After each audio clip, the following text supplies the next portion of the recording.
I'm done with your nonsense. I'll take your Tengayo away.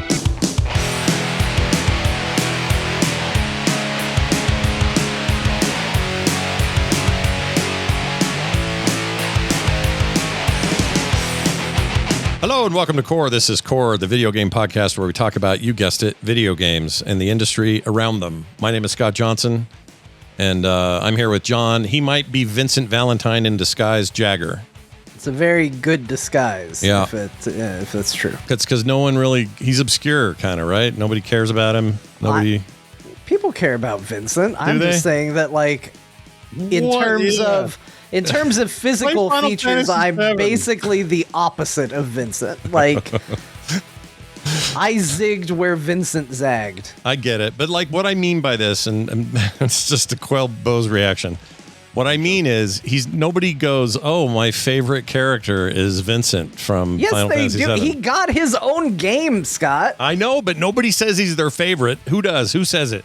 They all say Cloud. They all say not Burke.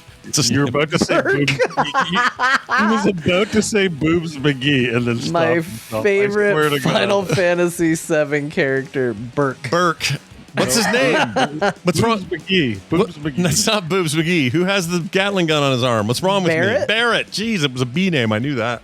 Burke. But people like the Barrett and they like the Tila or the. It's not Tila. Whatever they are. Tifa. Tiefling. Got some He-Man in here now. They like the Tiefling. Anyway, also with us we have. What's the cast name? Granger? Cringer. Granger. Granger, the cowardly Final cat. Fantasy VII character is Cringer. Yeah, there you go. Also with us, Beau. He makes 5 games in a weekend. Schwartz, how's it going, Beau? How you feeling? Good. Don't touch my guile. Yeah, keep your hands off my guile. Is that what they lost in that clip? Guile? I think it's a mispronunciation of Gil, right? In all those games. I'm going to play it again. You guys tell me. I'm done with your nonsense. I'll take your Tengayo away. Your Tengaya? Guile? I don't even know. I still hear Guile. Well, let's hope it's not a Tenga, because that's not. What is a Tenga?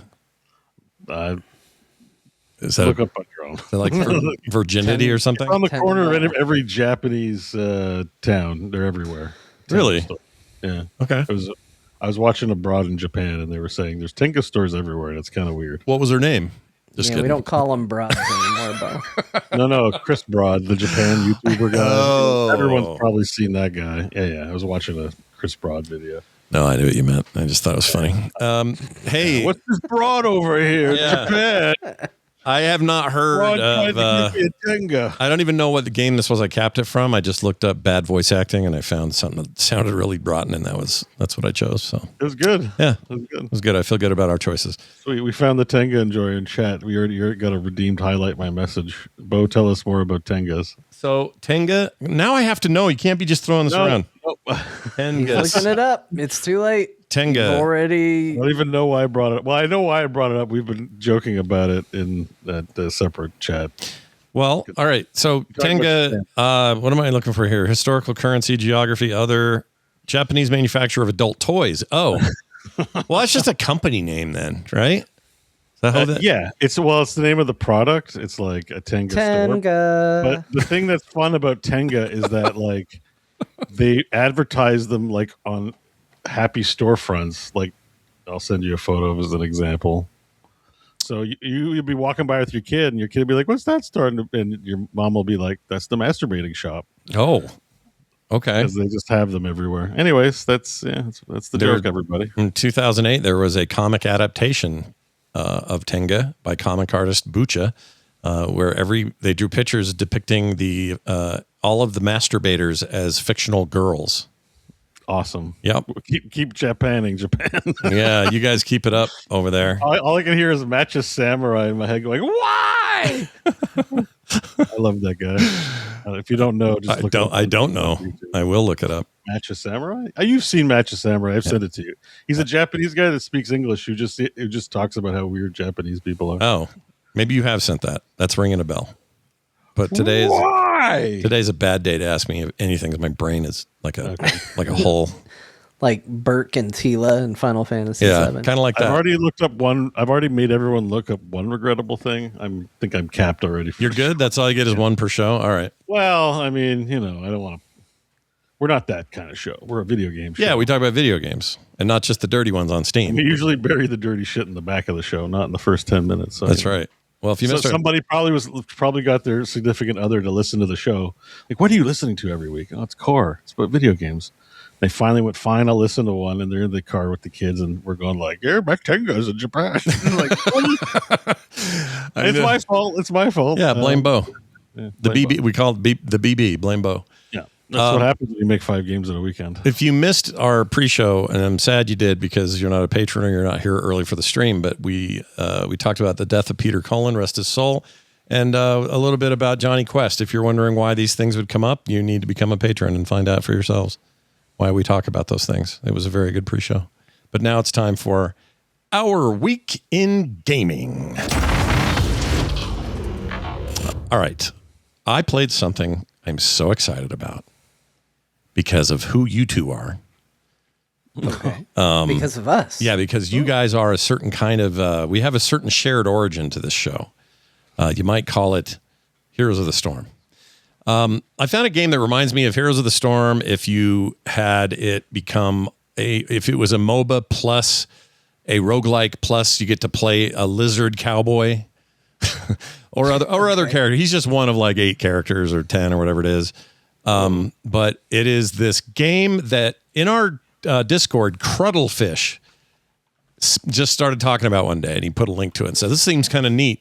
And I like neat things. And I thought, well, let me check out what he's talking about. I clicked it and I saw it and I went, yeah, it does kind of look neat. It's super polished and interesting. This is just the tutorial. I'm going to skip ahead a little bit. I saw this. I want to say, was it in early access for a while? Might have been. I'm not even sure on the dates. I should probably look that up when it actually hit 1.0, but it was for a while, I believe.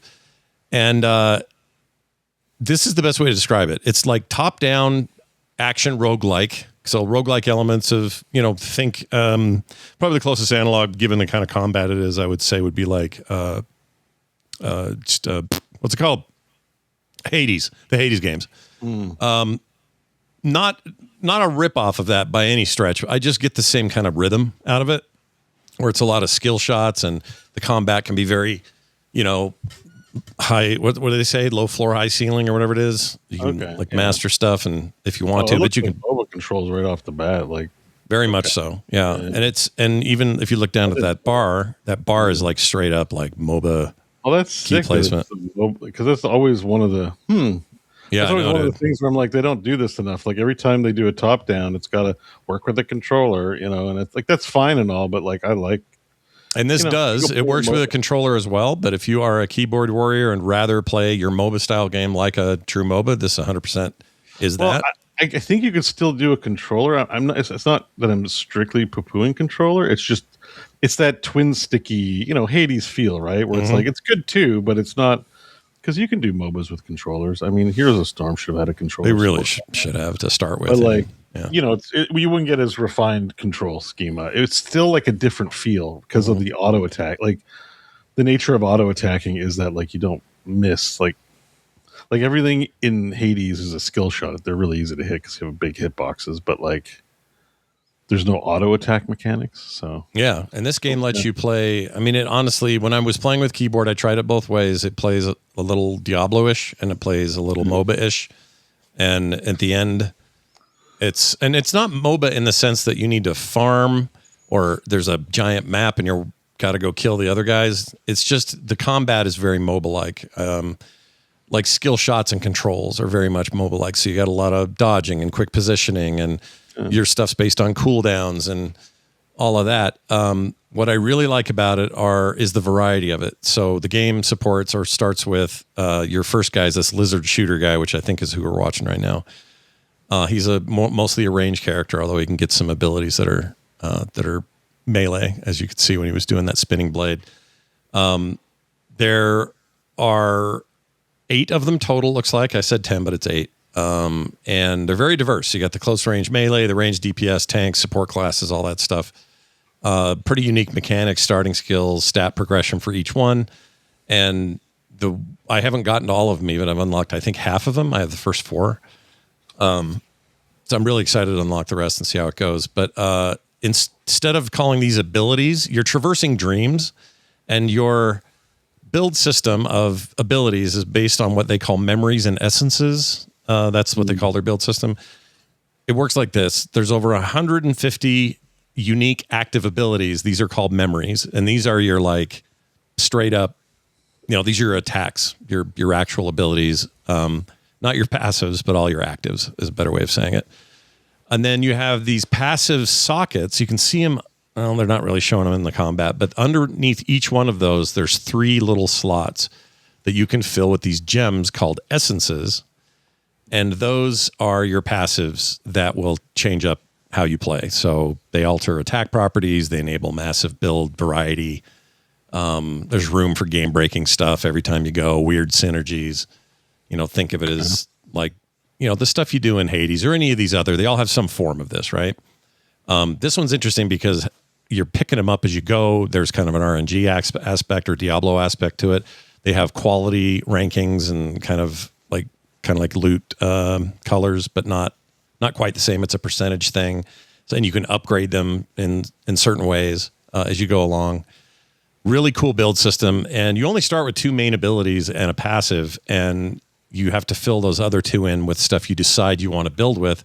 And those, may or may not drop. So like in Hades, some of your abilities are going to get enhanced one run and they won't the next because you're like, oh shoot, it's very different stuff dropped. So you get to experiment a lot. No run feels the same. It supports 4-player online co-op. I haven't done that yet, but up to 3 of your friends can hop in there, which is very interesting. This kind of game I would play with you guys like in a heartbeat because it just reminds me of those old days. I haven't done that yet, but it's very soloable as well. This is right now as a boss fight, first boss of the first biome. Diversity in biomes is crazy. Like I feel like I've seen new places almost every time I've gone in there. It's not like you're stuck in the same biome for the first bunch of runs. You can, you get a lot of diversity in the biomes. That guy barely made it. Holy shit. I've gotten really good at that boss, so I'm talking out of my ass here, but you see, you're once again like, oh, this is a guy in this game. Who's this guy? Who's this guy that gave me this free gameplay for me to play during the show? What an ass! Barely beat the first. Can't believe it. What else? It's node-based map, and your hunters are persistent. That's who you are. You're called a hunter. Oh no, that's not true. Sorry, hunters are in the world trying to get you. So the branching node reminds me of, I don't know, like anything like FTL or, you got a branch. It's all very random and procedural every time. You kind of can choose your own path. Some paths lead to, there'll be some hints on it, like there's a foul smell of lizard folk on this path. And so you take that path and there's a dude pooping out these essences that you can use on cosmetics, and only the lizard guy does that. And then sometimes it's a merchant and you've got gold built up and you can spend your gold on some essences or some new abilities or improving something or whatever. The zones are like these short battles, shortish. Sometimes there's special mini bosses. Sometimes it's just mobs. Sometimes it's like there's a unique mechanic going on or something you have to pay attention to. But whenever it's done, a rift in the dream opens up and you can now move to the next one and decide how you want to keep going, eventually getting to a boss. When you get to that boss, you do the boss fight. If you win that fight, you go to harder stuff, new bosses, new fights, new abilities, all that. So, stuff you would expect from a roguelike like this. The meta progression's crazy because these persistent currencies, they run between the runs, so you can unlock characters with them, new starter abilities. You can spend points on like this star chart constellation looking skill tree thing that's like on top of all of this, which rolls into a big end game thing that I've not gotten to because I'm not done unlocking everybody. But the process, what I really wanted to get to here is the process of this has been so much fun. It feels like returning to the Heroes play style without the need to like play with randos or deal with disconnects or, all the things that come with trying to play a MOBA. All those hooks are there, but it's meant for this very different kind of progression. And I found myself having a really hard time not saying, oh, okay, just one more run. I just kept doing it and played way too late. That's awesome. The 3 or 4 sessions I've had. Yeah. Yeah. You kind of want that. Depends on how your week's going, but yeah, I was really pleased. It plays great on Steam Deck, although the text is pretty small. They don't really have a way to adjust some of that up. Plays brilliantly on my PC. And what bugs me about this game is I have that, I don't know if you guys feel this way once in a while about a game you'll discover, but you'll feel like no one's been talking about this. Why have I not heard of this before? And then I worry, was their marketing? They just had no money. It's an indie team and no one's going to know about this. And then they're probably not going to make another one. And, I start to get all like catastrophized about a game because this is so well made and so polished. The UI is really good. The feel of the combat's amazing. It's clearly a work of serious effort and passion. And I want them to just like keep going. Maybe you don't need to worry about it. Owner estimations, according to analytics, is 1 million copies. It's good. That pleases me to hear that. Play Tracker, Game-Alytic, and VG Insights. So I get the feeling also this is a Chinese developer. Is it? I don't know. So sometimes those games might not have a big footprint where we live, but have found like globally an audience. And in China's a lot of people, so South Korea. Oh, it's Korean. Sorry. Korean. Okay. Chinese. South Korean developer. And South Korean's like a big MOBA place. So they would have there'd be a lot of customers there that, like to a certain extent in North America, Europe, like there's obviously lots of MOBA fans, but it's not the hotness, right? Mm-hmm. Mm-hmm. Hotness is always like GTA and The Witcher and sports games. But, these kinds of games were big in PC bongs and they're big in China as well. So, they found their audience. I think selling 1 million copies seems like a good, good for them. 1 million copies. I would assume so. And it's reasonably priced. It's like $22 US or something. It's not expensive. I would expect them to, unless like something, negative happened with the developers, that they'd be working on something new, Yeah. And look at this level. Look at this biome, John. It's all snow. You like snow. Yeah, I do like snow. Unfortunately, there are some deserts as well, but it's fine. They can't all be snow. I understand. Yeah, I'm putting some best foot forward here for John, but it's really, really fun, and I've had a really hard time putting it down, and I like all the classes so far. They've all been really fun. I bought a couple of hats with this currency that you earn throughout. There's no micros. It's just in game. Like you earn these little pink things by doing certain stuff, and when you've got enough, you can buy some cool cosmetics and unlock new skins. And they kind of went all out. The whole thing's a really nice, just expansive package. And big fat recommend from me. That's I really awesome. like it. It played great on my Steam Deck, played even better on desktop. If you're looking for that vibe without all the other things that maybe you're either tired of with MMOs or you're sick of the multiplayer side of it or whatever, this will bring you places. I would like to try this multiplayer with somebody just to see kind of how it goes. So just because you were worried about the company, I did go to their site, Lizard Smoothie. There's not much there, but they do have a join us. They are hiring. Mm-hmm. We're looking for a guy to translate the Korean on Google Translate, but they are recruiting basically. Oh, nice. So I mean, look, I think the company is, that's a sign. Expect another Lizard Smoothie game in the future, so that's good. It's a very disgusting company name, but I like it. I like their logo though because it looks vaguely like it was made in paint. Oh, does it? It's not exactly, but there is a level of like, just we just sketched this together real quick. Let's see if I can find it. I want to see this. If you go to the Steam page and click Lizard Smoothie under there, you can see it. This is like something. Yeah, I can pull this up. It's not exactly like paint. I think it's mostly the writing on the cup. Yeah. Looks like it, but yeah, that's exactly what you picture. It's close enough that I like it. Actually, no, I take it back. It looks very painted. There's a real lizard in that smoothie. I like it. I find it very endearing when people do logos like that. It's just funny that that's their logo when their game looks, quite beautiful and has a lot of what looks to be. Yeah. Clearly artists involved, but let's do the logo in paint. English reviews are up to 94% in the 90s for recents. Like it's also being received extremely well. And here's the price. Mine was only there was a bundle. That's why I got a little bit less. So it's $24.99 by itself. I got it for like $21 or something because I own some other game in the bundle. But yeah, $25 for this thing. Can't say enough about it. Loved it. Really, really like it.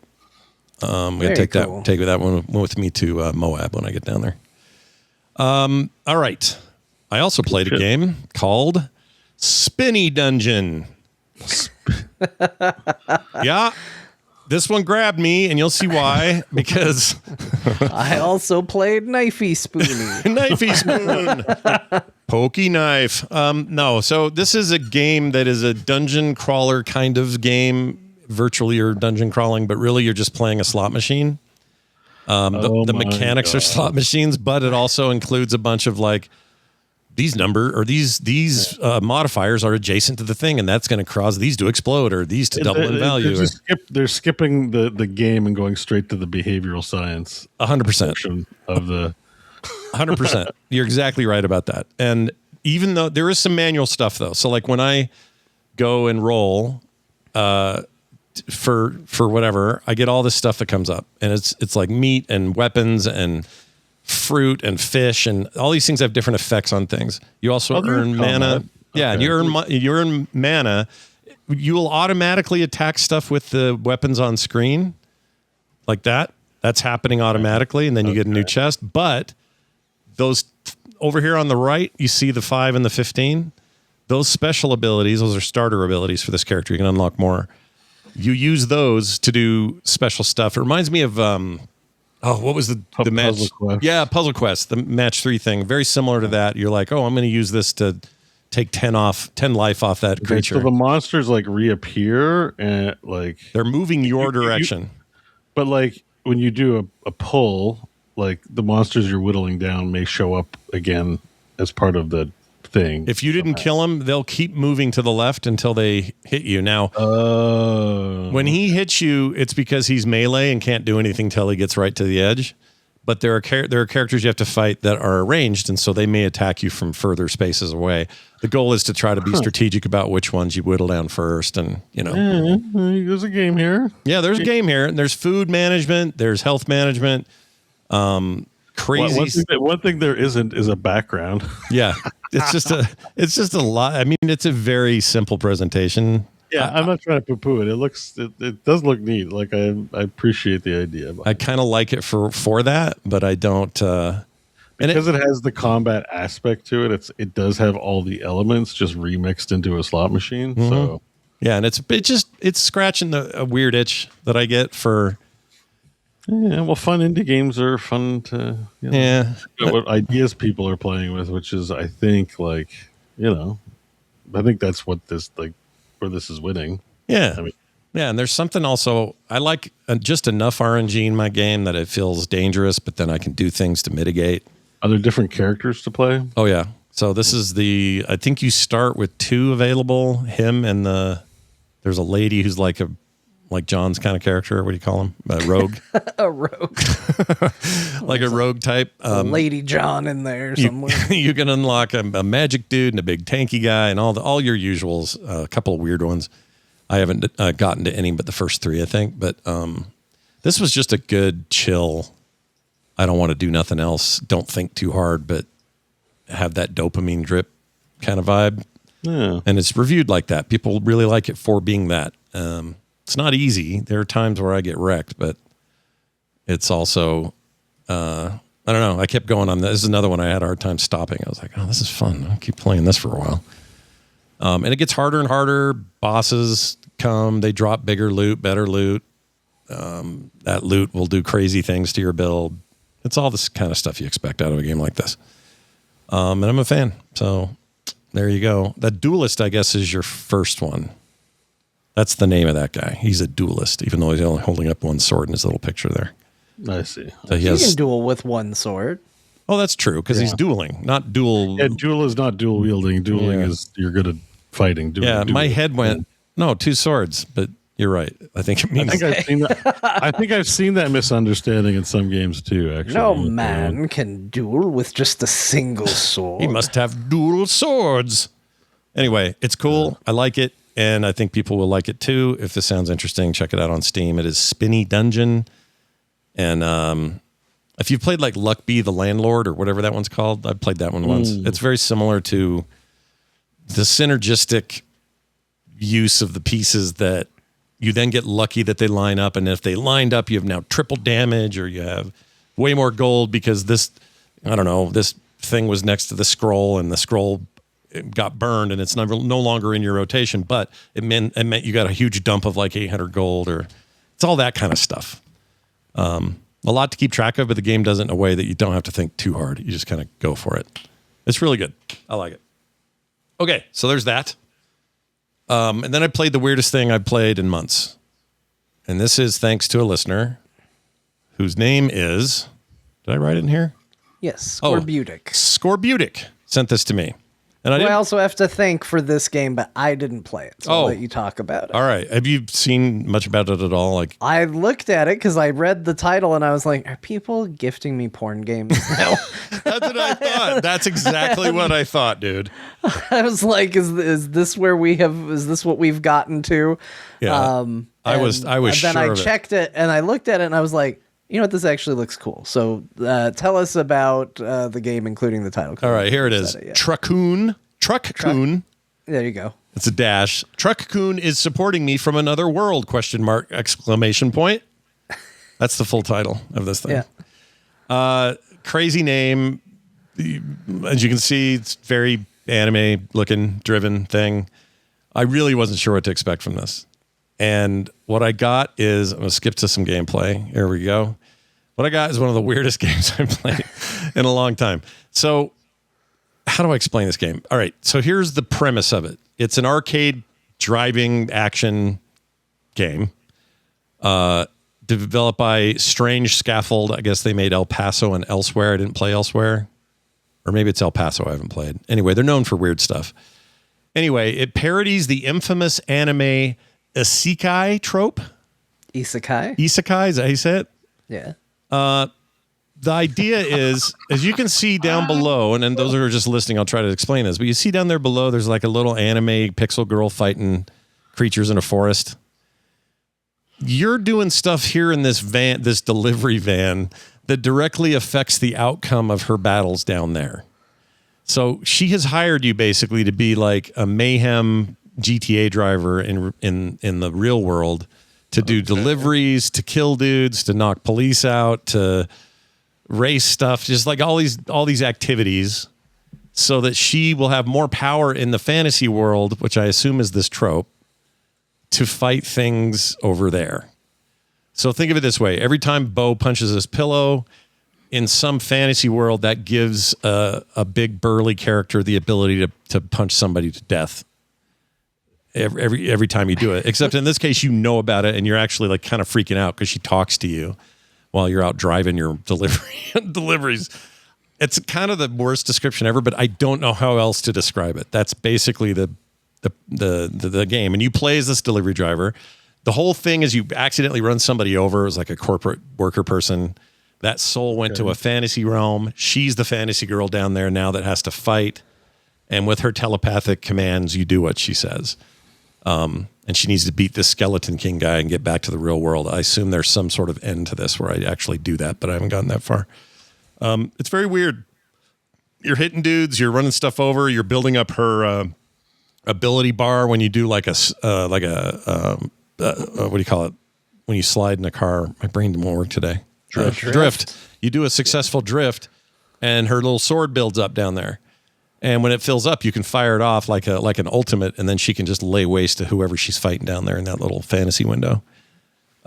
Crazy Taxi is what this reminds me of a lot in terms of vibe and speed. The player just drifted with like zero inertia? Yeah, the physics are jank. I mean, they're not. Okay, I mean, it's a game. It doesn't matter. It wasn't like, oh my god, the physics are so unreal. Einstein's rolling in his grave right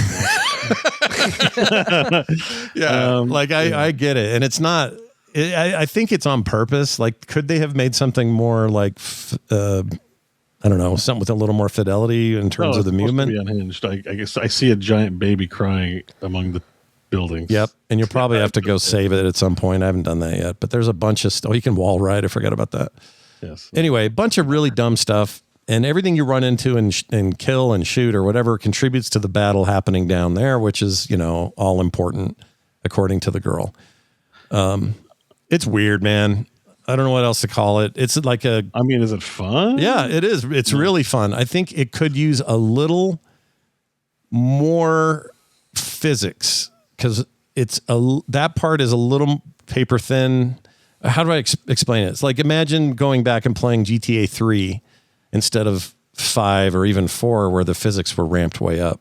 Okay. This feels a little like old GTA. Well, yeah, everything seems to like that's why I say the zero inertia like bump, which is fine. I assume that's an attack that you do. Yeah. Because you don't have any other options. Correct. It seems too strong, and then it also seems like the cars fly off the screen too fast to enjoy the mayhem. Like, you just ran over somebody, which if you're feeling sadistic because it's a video game and that you want to laugh about running over people, that's fine. Mm-hmm. But they fly off the screen way too fast. Like if you're gonna make it a little bit about gratuitous violence to cartoon characters, let them fly off a little slower so you can see their limbs fly off them and stuff like that. Yeah, I could have gone like for revel something. in it. It's a little too. It's a little like there's too much energy in the hitting. Like I don't mind the zero inertia power slide, but it's too strong, and I think everything you're hitting it too hard, where it's like you can't enjoy the destruction. Because I feel like that's part of the appeal, right? I agree. If there was more physics on blowing up a dumpster when you hit it, and it just kind of, with some destructibility, and it just felt like it had meaning besides this kind of... And it feels like people need to be set up like bowling pins, where like you hit one and then they knock 15 other people around. Yeah, that would be cool. You know what I mean? It's just a missing a little density, I think, from what I'm seeing just from the gameplay, where it's like, oh, I get what it is. It's not realistic. Don't worry about being a murderer or anything like that. You just basically run into things and destroy it. So... probably a small project, and they probably like are proud of what they did here. But like, if they're going to make more, I'd be like, make it denser, make it more macabre. Yeah, even if it's cartoony. Yeah, let me enjoy the destruction. I think it's interesting because what they want you to do should be destructible too. Honestly, if it's a destroy game, I saw this guy run into a few buildings, and I'm like, oh, it's too bad it's just like dead stop. Yeah. Just make it Dig Dug, but it's a city. Yeah, why not? I mean, he's doing that with the bushes, right? Like the bushes move. It's kind of Minecrafty in that way. It's weird.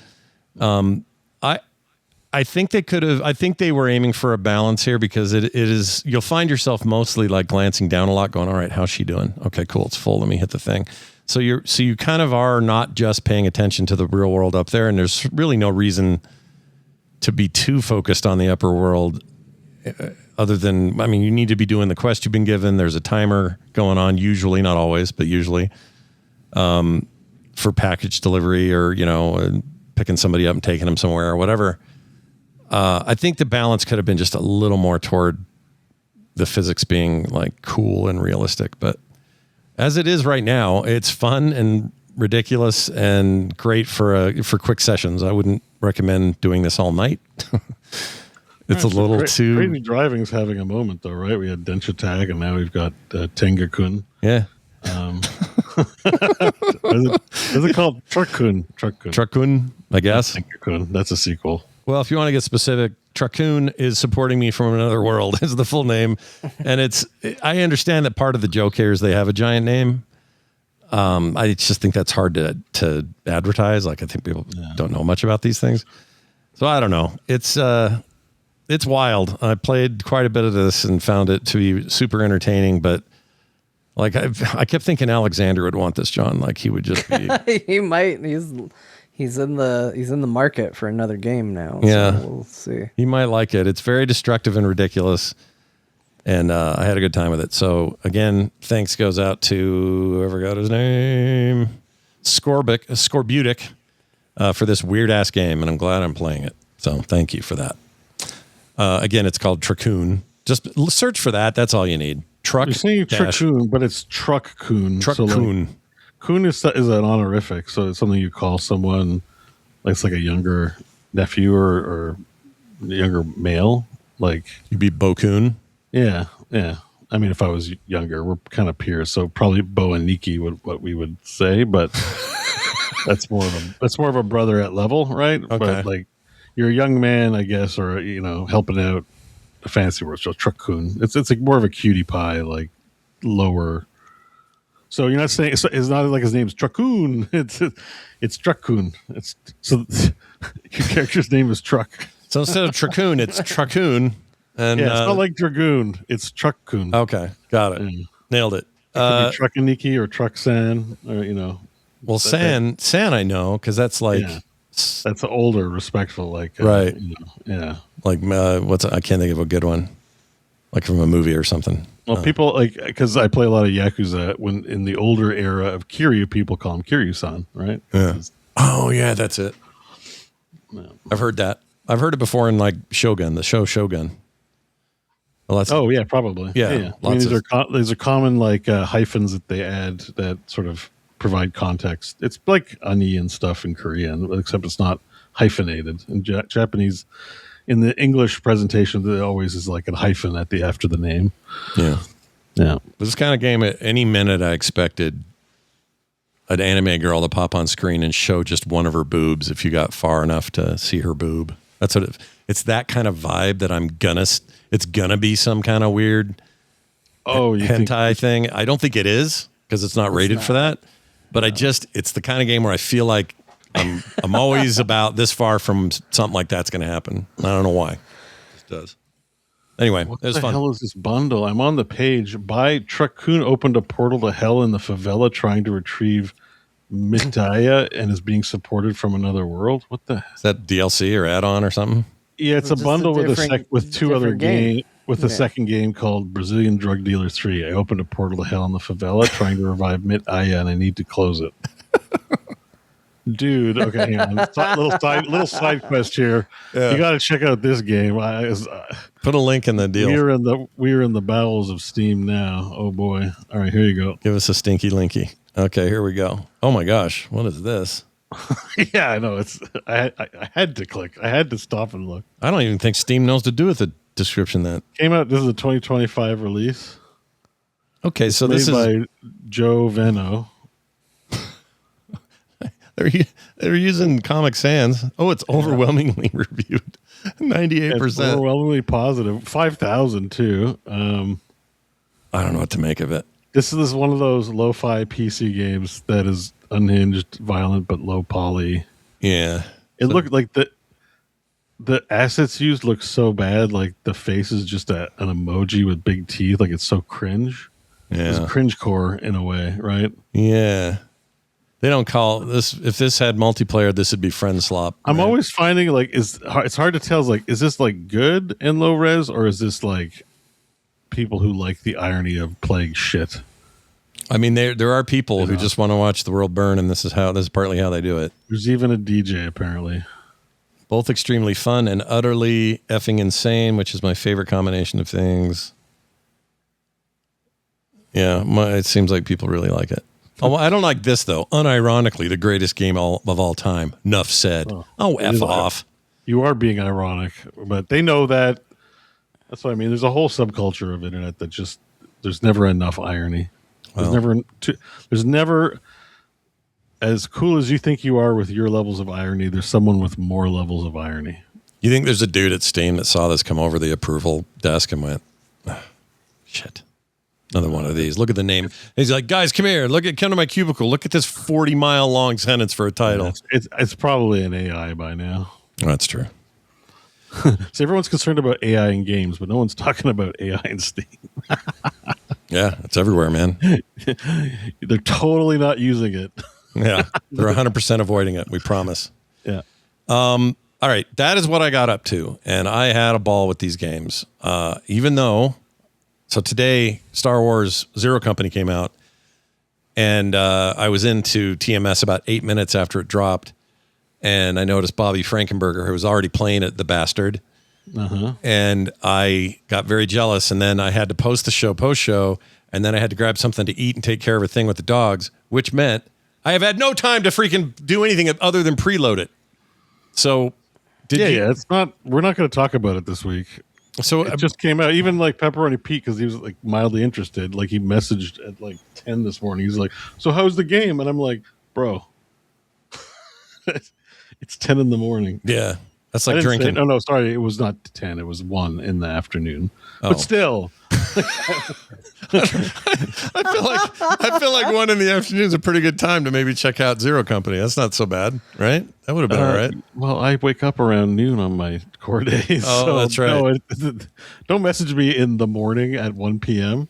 Well, did either John? Did you install and play or do anything? Yeah, I played a little bit, but unfortunately, the first thing you do in the game, there's a character creator, so that's about as far as I got. Yeah. There's no time. It's a big 100-hour deal. Like we have no idea. It's not worth talking about. Yeah, we got nothing early from anyone. It's a good thing we didn't name our show and put our clip art for the game.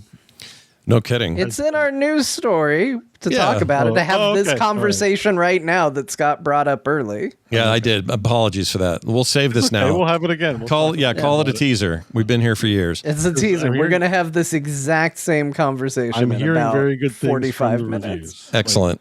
I'm hearing we got a good one on our. Oh, the reviews are off the charts. I'm it excited. looks good. The character creator seems okay. They could use some better faces. I don't want to offend anybody in case they decided to use developer faces for this, and it's but we put the whole team in here. Developer faces? But it definitely suffers from here's the 2 that we put effort in, and then here's a bunch of. I'm sure somebody likes them. Oh, here's jobbers, basically. Yeah. Curious they're about not that. a main character, so whatever. Yeah. But you'll let us know after the other 6 hours you spend making your characters. And Yeah. They just clicked generate on MetaHumans and then shipped it. Yep. I don't know. My first thought was, who is this for? And then I was like, oh, there is a whole, again, subculture of people that are just what's the weirdest looking main character I can possibly make? It's for them. The problem is it feels like a whole list of those. All right. I'm excited though. I can't wait. I'm here. The reviews are so good. People are losing it. Yeah, apparently it's got a pretty good story to it. Yeah. I have to see to believe. And the tactics are good. And as much as I love the narrative in Midnight Suns, it was not earth shattering. It was just bad guy. You got to kill the bad guy. There's a few twists, but nothing. It was fine.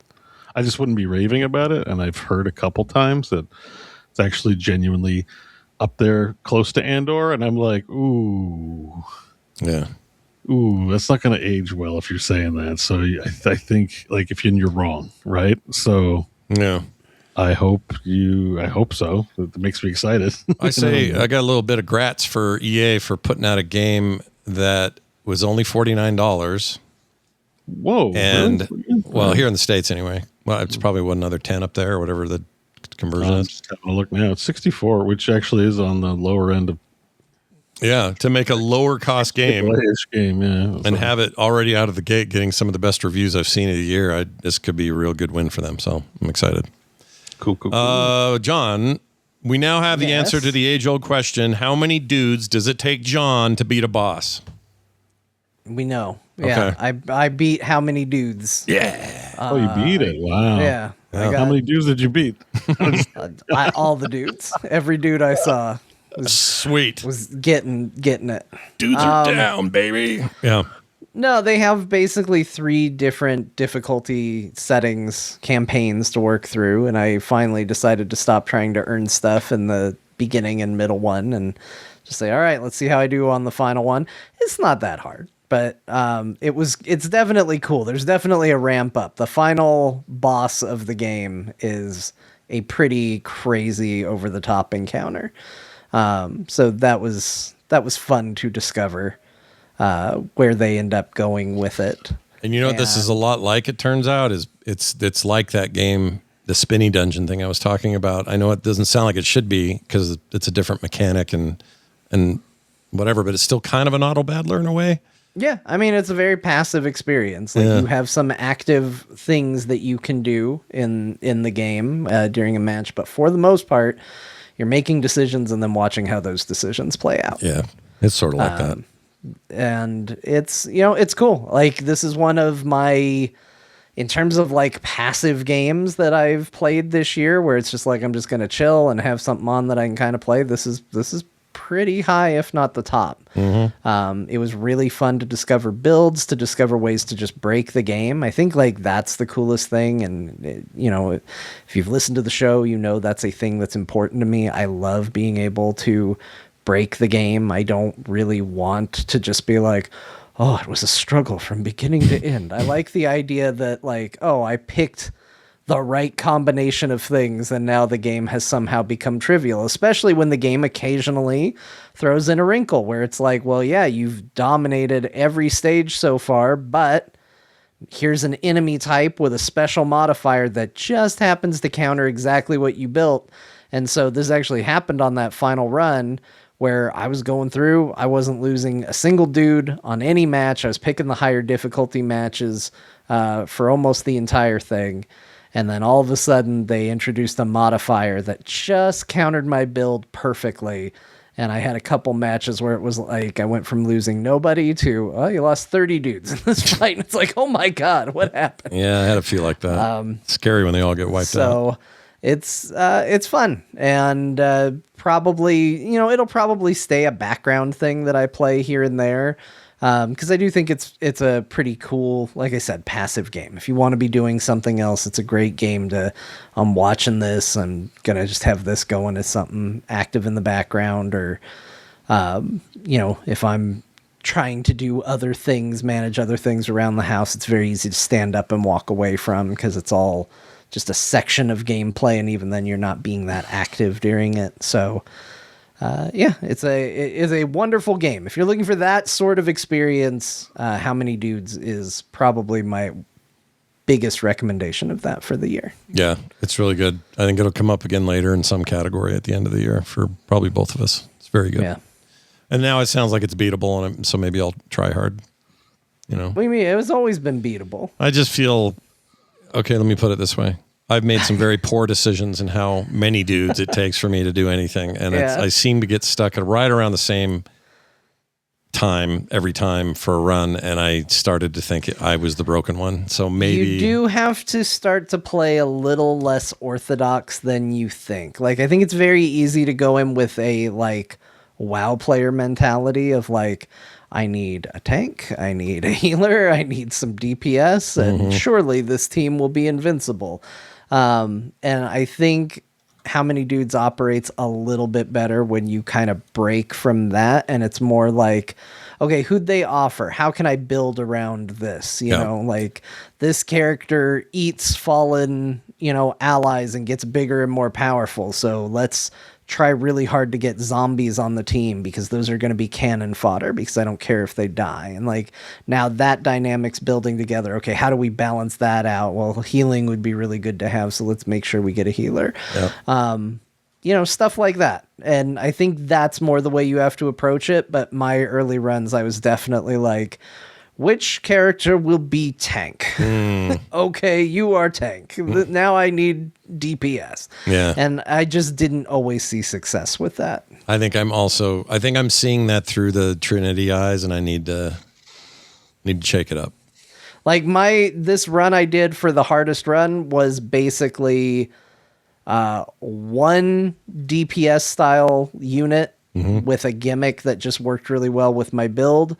Another that operated as a tank, and then the rest were essentially some form of healing. Wow, lots of healing. Crowd control of some kind, crowd control / buffing, and that made basically an invincible team for the early stages. I do lean sustainability usually, but I'll admit I've gone a little heavy on DPS. That's probably hurting me. Yeah, if you find a good trick, I will say this, there's lots of builds out there to look up. There's no shame in going, hey, I want to see a cool build and see if I can enact it, and go out there and try it, and you will learn more about the way the mechanics operate behind the scenes doing that. And it'll make you think oh, this is crazy, and kind of get you more in the headspace of thinking outside of the box for the game. So I don't think there's any shame in going and looking up a build. I don't think this is a game where the reward is I organically figured out a build. I think it's okay to get ideas and inspiration from other things people have done. I mean, even the developer was posting them. The developer went on a big kick of YouTube videos where they were I accidentally broke my game because I did this and this and this. I gave samurais a taser and that broke the game.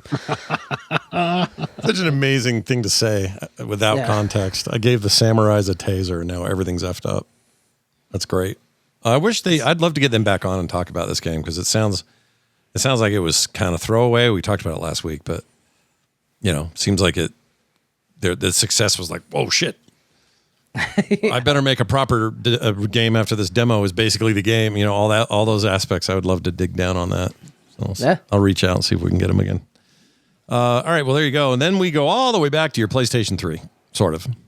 Well, yeah, but it was the PlayStation 5. Oh, good. So a new version of the thing you could have played on your 3, but. Yeah, let me tell you about Journey, everybody, the newest game in the video game world. Journey. Yeah, hot new property. So this was a game my son he's really big on Astrobot and Astro's Playroom, and even though he has kind of mastered those games to a ridiculous degree, it's now not even ceremonial. He will just beat the game. Because he'll say, Dad, can I start over in Astrobot? Yep. I get him reset, new save, and then, day or so later, I just see him on credits, and it's like, oh, you beat the game? He's like, yeah. Yeah, well done, Dad. Yeah, I beat it. Give me something hard. Deal. Yeah.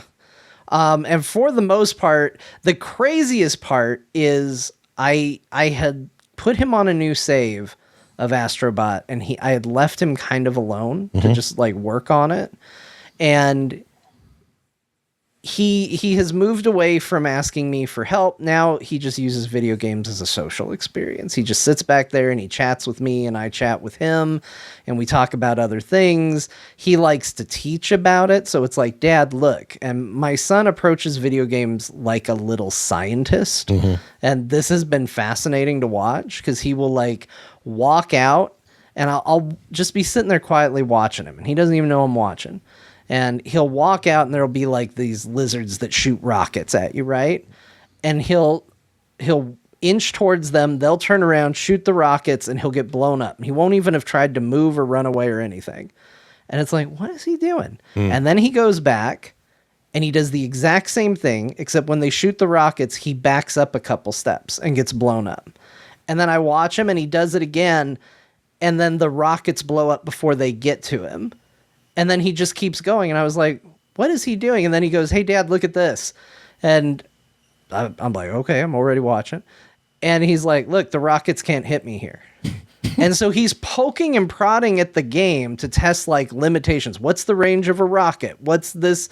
When will enemies follow me to? And he knows weird inner workings of it because again, he approaches it from this real analytical perspective of how can I poke at this world and what will its response be back to me? It's been very fascinating to watch. But he is finally getting to a point where he's like, okay, I want a little variety. And so we've tried a couple other games. He played around with the Spyro trilogy and he kind of liked it. And one of the games I showed him was Journey. And I thought, I don't know if he's going to like this game because he's going from Astrobot, you've got all the freedom in the world, to Journey where it's you can jump once, but you have to recharge it. And how is he going to feel about this mechanic? And so he played around with it for maybe 2 minutes and then was like, I want to play Astrobot. But the other day he got a little bee in his bonnet about it. And he was like, Dad, can I play the game where you walk around in sand? And I was That's great. Yeah, Journey. I was like, sure. And so I put it on. And he's like, you have to help me with this game. And I said, buddy, I've got house stuff I got to do. I said, you could either play this by yourself for right now, or we can play it together later. And he's like, I'll just play by myself for right now. I said, okay. So I sit him down. He starts playing. And all of a sudden he goes, Dad, come look. So I come in. He's on the second level and beating the second level. I was like, that's awesome. So then I leave. Dad, come in. Look, he's now beat the third level. And he's progressing through this game. Went on to beat Journey. He's now finished the game. Jeez. It's not a long game, right? It's not. It's a game that's kind of designed to be completed in a sitting. And I did help him in a couple places. I felt bad because I knew that Journey can get a little intense in a couple spots. And I was sitting watching as he was getting to the part where it introduces the big creatures that can attack you. And even I forgot how they first show up, and I'm just watching him, and he's just trucking. He's like, where do I go? I was like, just keep following the light and stuff. And he's like, okay. And he's going forward, and there's these big statues of him. And as he's moving forward, all of a sudden it does the ka-kong, and the light comes on, and I just watch him go, he just jumps and gets so rigid.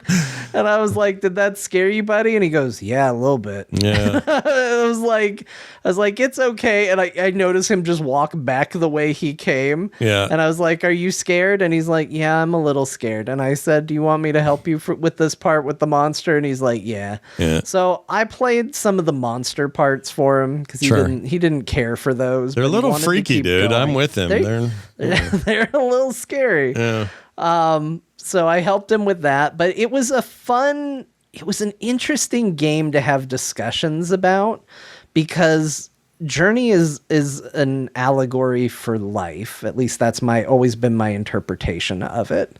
And it has caused him to ask interesting questions about this and have interesting questions where it's like, Dad, where are those floaty things? And it's like, yeah, those were your friends. And he's like, yeah, but they're not helping me anymore. And it's like, yeah, friends aren't always around. It's really nice when they're there because they can help you and they can make the challenges easier. But they're not here right now. So you've got to be able to do it on your own. And then when they show up again later, he's like, damn, my friends are back. And I was like, yeah, buddy. That's great. And it was, as a result, it was a very fun game to get to play with him. I'm fairly certain once you beat Journey, it does unlock a level skip. At least I hope it does. Because at the end of Journey, you start back over. Right. Spoilers for the end of Journey. It ends at the beginning. Yeah. And I think it does unlock a level skip. But he started playing again. He's like, I want to play again. I was like, okay. He's like, this time I'm not going to get the jumping cape at all. And I was like, hey, you're probably going to need it. And he's like, I'm not going to need it. So then he yells from the other room, Dad, I got the jumping cape. I needed it. I was like, okay. And then he goes, then I get another, Dad. I come in and he's like, something happened. And I was like, what happened? He's like, I was going through here and now I'm in the snow again. Yeah. I was like, you just started. And I went and I looked, and he's at the end of the game, and it's been 3 minutes. I was like, either he found a weird bug or a skip, or this game does have some sort of level skip system, because he was all of a sudden right back at the end of the game. It would have to be in 3 minutes. How did you do this, man? Yeah. The game's done quick when you're 4. That's... If anybody's gonna do it, it would be him. Maybe but fast travel 5, I guess. I'm pretty sure there is a fast travel once you've beaten the game to let you see other sections. I have a vague memory of this, but yeah, I don't know how he. I don't know how he did it. I was like, I don't know how you got here, man. Still such a pretty game, man. He really liked it, and yeah, I love this game. It's such an interesting little. I don't think people play it that much anymore because I was curious if he would end up with anybody joining him on the game, because that's something that Journey also did, was that kind of like quiet multiplayer. You didn't get to invite anybody. You didn't get to pick who joined you, but sometimes there would just be other people there. And I never saw that for him. And I was kind of curious if it would happen because I was curious what his reaction would be. During the ending, when you're a little beam of light going back to the beginning, you do see other people going on the journey. He was like, Dad, there's other ones of that girl. Cause, he calls the main character the girl. And, I don't know. I don't think there's necessarily supposed to be a gender to it. I don't think there is. I think it's but I think he just defaulted to that and I've just gone with it. I was like, if that's what you want to picture, that's what you want to picture. It's fine. Sure. And he's like, there's more of that girl. And I was like, yeah, those are other people going on their journey. They're doing the same thing I did. I said, yeah, they're on the same path, a little different, but similar. And it just kind of all goes back to that dialogue that I like around this game, which is, again, it is a very interesting analogy for life. Yeah. The journey is life and what we all go on. Yeah. And it's, I mean, that ending is emblematic of it, but the whole idea is, the journey is the end. Yeah. Right? Like the whole point is the journey, not some mythical perfect ending that you're looking forward to. The game's always been a piece of work. It's just a piece of art, man. I love it. It's really nice. And so he finished it, and now I do have something I have to figure out, because when he was getting into Astrobot and I was thinking it would be Spyro, I came up with this idea as just a little celebration when he finishes a video game, getting him a little trinket to, be like, hey, here's a little memory tied to it. So when he beat Astrobot, I got him a little Astrobot figure. Oh, I think it was like one of those little pop. Yeah, keep it cheap because it's gonna start. I know. I thought this would be. Make a sticker board like on the fridge or something. And, yeah. Yeah. Just as a word of caution, if you start setting them up like every time he beats, he gets a $50, collectible. No, we're not going that far. But I got him like a little Funko Pop for Astrobot, but there's not a lot of Journey stuff, so I'm like, I don't know what I'm gonna do with this. So I think I'm gonna see if I can get him like a poster or something. Yeah, Journey used to have some really cool plushies and things. I don't know if they do any of that anymore. Yeah, I did a brief look. I just looked on Amazon. I didn't see anything. Yeah, I think I'm gonna have to go to eBay or Etsy and find something. But that's our own little ritual. Every time he beats a video game, I just get him a little physical reminder that that's something we did together and he likes it. So that's awesome. Now I got to figure out what to do with Journey. Journey's got a whole bunch. Yeah, Etsy's really good. I didn't realize there was so much stuff. Etsy stickers. Etsy is great if you want just like weird video game memorabilia. Mm-hmm. Etsy's got a ton of stuff. Yeah, it's priced not too bad. I mean, you can get a glossy sticker, have them put it on something for $3, free shipping. Yeah. It's like no big deal. They also have a lot of Journey the band stuff here too, I noticed. There's a really cool vertical art print, but that's expensive. I don't want to spend that $50 one, yeah. But it's nice. That's really nice. There's another shorter one. It's not as big. It's maybe as wide, but not it's not as tall, but it's only $6 or $7.69. It's not too bad. Yeah. So I gotta find a little something for him on that, and maybe we'll do a little like keychain or something. We can stick it to his backpack. Love it. But, well, you got up to the best kind of gaming this week then. That's awesome. Yeah, it was mostly helping him, and that's what he did. Right now, we're just at a place. I've been in a holding pattern for Star Wars Zero Company. Obviously, I played a little bit of that, but not enough to really talk about. Yeah, that's all I've thought of, really. And these others have been sort of just stand-ins. I mean, finding Shape of Dreams was a real boon, but I'm really just waiting for that. So it's here now. I have to give a shout out to Chad, who's being mean but funny. And someone said someone should do this for Scott, and then someone said they'd never spend a dime. Rude! Booze 731, rude! I see you. It's pretty funny, though. Yeah, that is pretty good. I'll give you that. All right, Beau. No games this week for you, I understand. Yeah. So, no games, but we got some stuff to talk about. I'm excited about this. As you know, last week I was playing TCG Card Simulator. Yeah. And, between playing, I was like, just sketching down some stuff, and I kind of got a burn in my butt. Well, I think what broke me ultimately, or what sort of just pushed me, was, in Steam, when you like a game, it's like, you might like these other games. And so there's this new early access, I don't think it's out yet, game like TCG Card Shop Simulator called Anime Shop Simulator. And I swear it's a different company, but I swear to God, it's all the same Unity Store assets with some like custom, artwork for the anime girls in it. And I was like, man, I need to be, let me open up Godot here. Let me get back to this shit. I've been thinking about it for weeks. So, I got kind of stuck into a rabbit hole because I have my own ideas of like things I want to do and stuff like that.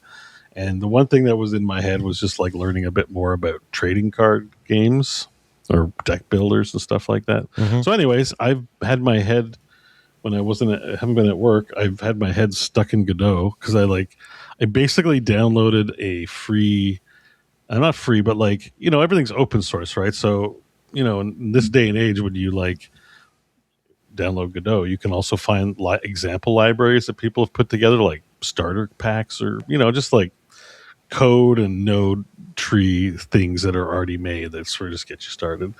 So I was like, actually I downloaded one from the Godot repository and was like looking at the code and playing around with it. And then I just started like, oh, what if I made like this little change here? What if I made this little change here? And I've just been doing that for a week. So I've got some show and tell anyways. If you want Let's to see it. Hell yeah.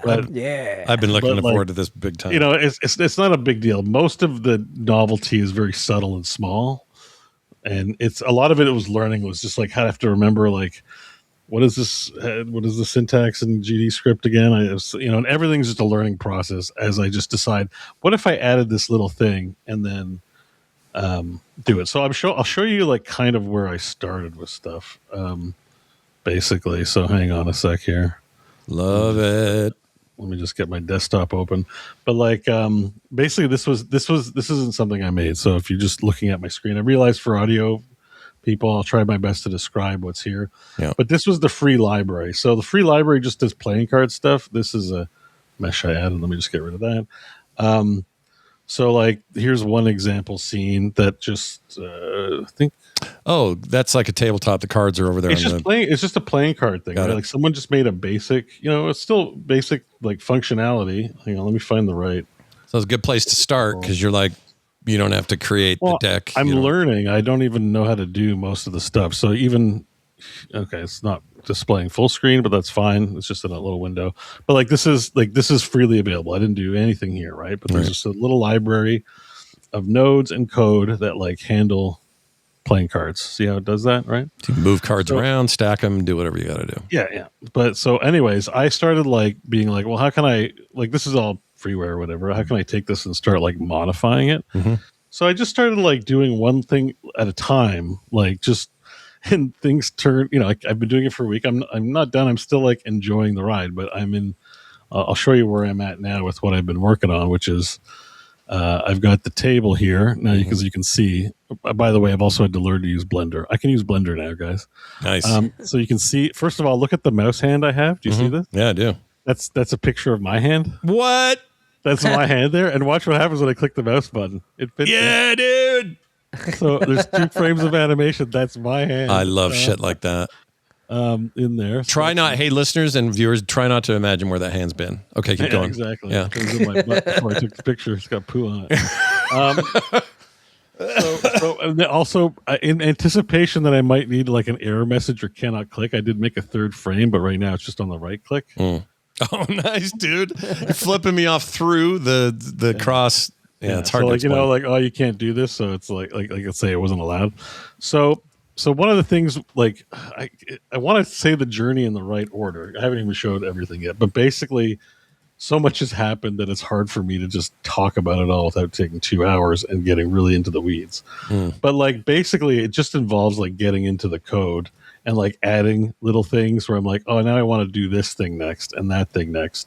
And I just kept making little pieces of progress, right? So right now what I have is this deck of cards. As you can see, I have a custom mesh now on top of the deck of a card back and an animating gem, right? Mm-hmm. And when I click to draw a card, so a lot just happened that wasn't available in the base one. First of all, the card now pops up and flips. Mm-hmm. You see the flip? Yeah, do that again. Yeah. Ooh, yeah. It has a little 3D effect going on. That took me a long time. I see Beau. Yeah, I see you on those cards. That's cool. It took me a long time. Okay. Mm-hmm. So, yeah. Getting like the animation now, as you can see, I also added a shader. So when the card is castable, you have a green glow around it. Mm-hmm. And also, I had to spend a lot of time just fixing. The hand is really janky the way it does. So I spent a lot of time fixing it so that when you draw cards, they like animate proper, like they sit in the hand. So like when there's only 3 cards, they come closer together, but then the radius expands out the more cards you have. So for example, there's no card limit. If I just draw a ton of cards. Oh, that way because you want to show as much of a card as you can. They're clamped. So the more clamped it is, the more, and this involves like pi math, right? Where, because it's circles, it's annoying shit.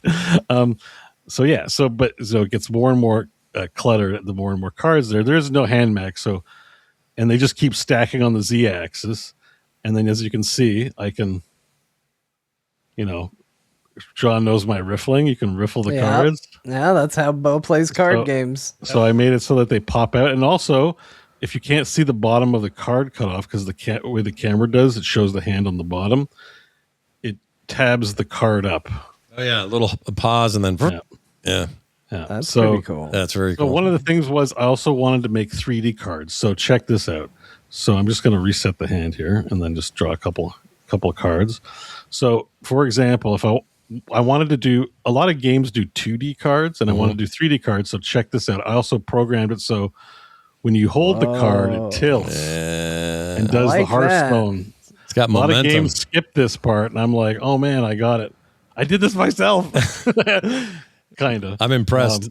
But yeah, yes. And now I have a metallic sheen on the meshes I did. I'm going to take that off because it's way too shiny in the light here, the way it works. But you could apply those to ones where you want them that way because they're specials. Just quick cards. Like, they're not final products. I just wanted something that looked closer to like a, magic card, basically. Mm-hmm. And as you can see, that's me. It's an actual photo of me with an AI remix of just concept art, right? Looking like a wizard. And then I can drop it. I haven't done the table, like this element yet. It's not done, but I do pick it up and drop it. Another thing that you can't hear in all of this that I think I want to try and feed back to you guys. Just 1 second. Just a little fart sound every time. I also put an audio manager into this thing as well. Oh yeah. Input device. So if we do, I think a loop bat mix should do it for me. Tell me if you tell me if you hear any sound from my desktop. Okay.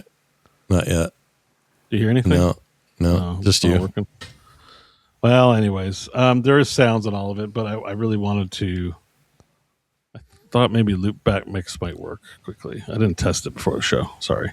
It's all right. Yeah. You sleep till noon, so there is sounds on everything. Yeah, true. There is sounds on everything. So when the cards draw, they make a card draw sound, and then when you do this, riffle them. Yeah.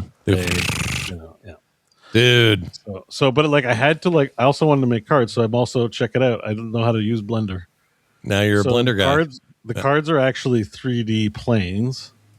Yeah, you can create. Can't you create like parallax effects and things because of that? And you can pull some. You can do a ton. This thing is so complicated, guys. Yeah, Blender's a beast. When I say I can use Blender, I know 0.001% of all these buttons. Yeah, Blender's great. But I was able to make some shapes and then put some meshes on it. But it was an 8-hour journey doing like this dumb little card because every time like beveling apparently doesn't work after a certain point. So I'm like, well, let me do this and then I'll bevel it. That's making round edges. Yeah. No, you can't bevel. So I was like, I got to start over with a fresh mesh and do it again and watch a video or get some advice. But so I made a bunch of cards with some stupid AI art on it. I actually just kind of like this one because I look so dumb in it. Mm-hmm. I love it. Look at you. You look like a wizard who does not know what this book says. It's like, holy shit. Oh, shit. I have to do that. Mangas in Japan. Jesus Christ. And so I did a new one. Here's me looking like a complete nerd. Yeah, dude. I'm a healer. Hey, y'all need healing? Guys, I just found out magic. Look at my hand. Here's me looking like you're a warrior, man. Boomer warrior. And then I'm pretty proud of the weapon card just because this is the glove my mom made for me. Oh, nice. So this is a photo, and then it's a kitchen knife, as you can see. Picture on yeah, dude. I just took a photo of my hand with a kitchen knife. I just told AI to give it I just put a texture in the background so it emphasizes my hand. Yeah, and, that's funny. So I've just been having fun. I keep making a little progress every day. I'll make a little to-do list of things I want to learn. And so I have my audio manager here in the cockpit. I have to open up that node though. So I have different sound channels. I've got sounds for it makes a magic sound that I made in Reason. So I made the audio for the magic sound. It's kind of bad though, but I still experimenting with everything. And then when it releases, obviously there's nothing visually to see here because this is all the sound management stuff. But here's the magic sound. Wow. Yeah, exactly. Something else, man. This is what I've been working on. Is there anything else? I learned some Blender, so I actually can make Blender files. I also did the back of a card. card back. So, you can't see the gem here. Oh yeah, the look at gem that. Didn't quite work out because like this some stuff doesn't export from Blender, so I had to redo. Like I wanted to make it visually interesting, so this didn't export, so I had to remake it in I don't know if you can see it from here, but like there's like a gem swirl going on in the. Yeah, when you pull it up, you can see it. When you flip it, it like flies. I can't really zoom it. Maybe you can see it in the 3D view here. If I pan, no, I don't want to move. How do I move? I forget what the buttons are. I didn't realize that the plane, the table was also a plane of existence and like a part of the physical world that you're working. Yeah, yeah. So there's a 3D render. Like I've got a camera view, I've got a light, and then like this is a mesh with a texture on it, right? So yeah, that's all that is.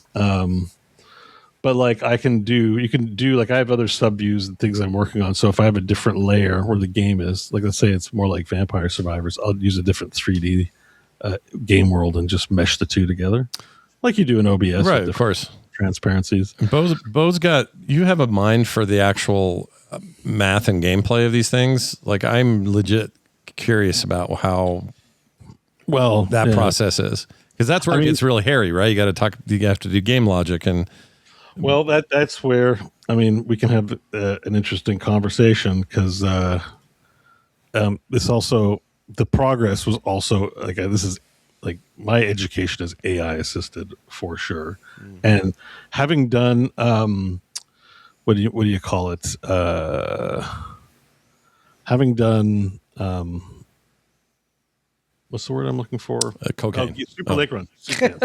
I did Super Lake Run. Having done that from scratch, the reason why I kind of got like a little, it takes a long time to get the knowledge because I don't have a direct tutor in which to ask questions. Mm-hmm. A lot of learnings were like, let me watch a video. Mm-hmm. I went to GD Quest and got tutorials and like learned things from the tutorials.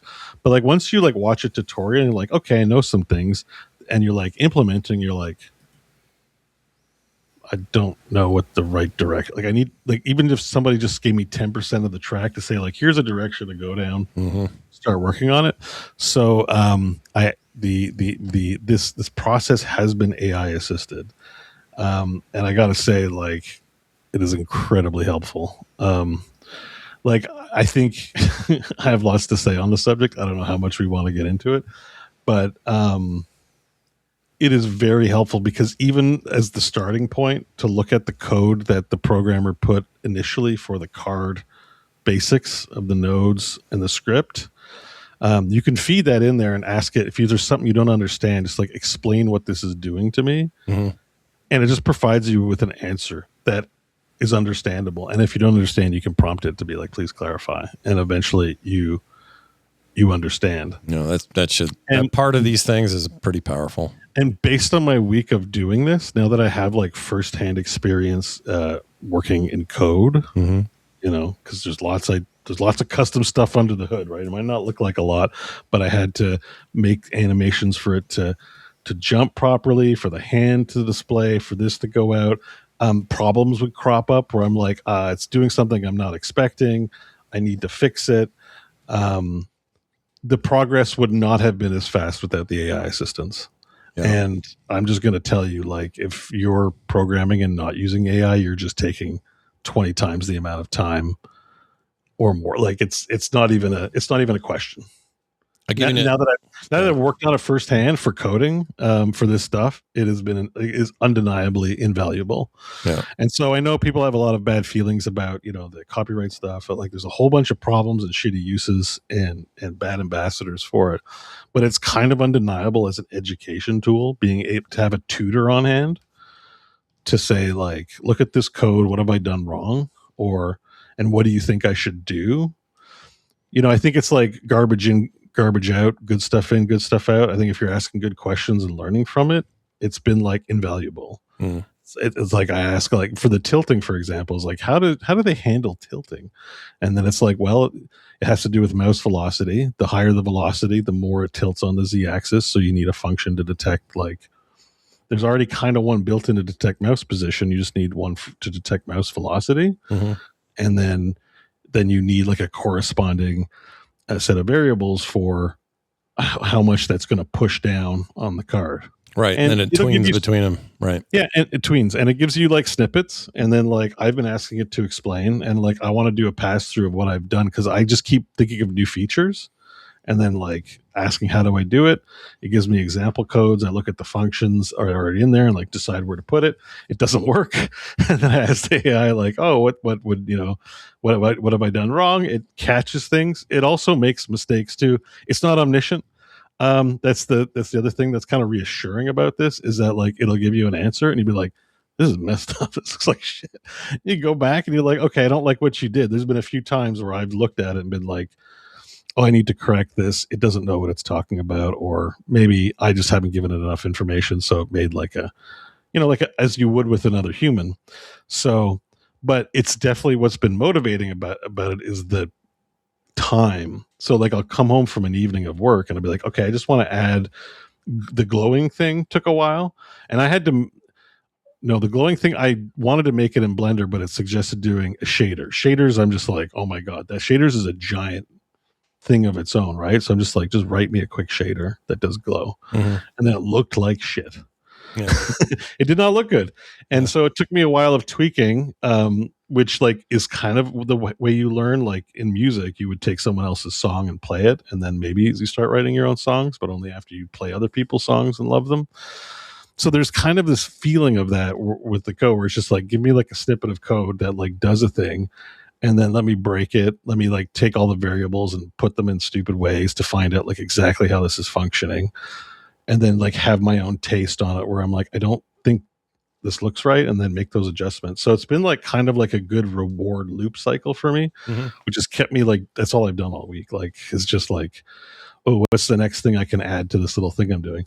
So no, I'm not making a game, but it's just kind of like as like a hobbyist, like to sit there and like to understand Godot better, to understand like unique problems in like gaming. It's like been kind of cool, honestly. Yeah. So yeah, that's, you know, but like the photos I took myself, like there's an element of me in there, even though like, yeah, here, just like make me a wizard for some concept art so my thing looks cool. Right. And then, but you know, like I designed the card myself, like the card is all me, you know, not the textures, of course, but like the actual meshes. And I don't know, this seems to be like a symbiotic sort of, like I think of it like a tutor in a weird way. Like I have this commonly solved problem, you know, for 20 years we've done 3D engine stuff and had highlighting. Like it's not like, but it feels like for me, I have to invent it if I don't know it, or I have to find it in a video. I will say the one thing about YouTube tutorials is you'll watch an hour tutorial and it won't really address, or you won't really feel like you got all the way there, even though it covered the subject you were looking for. Drives me crazy.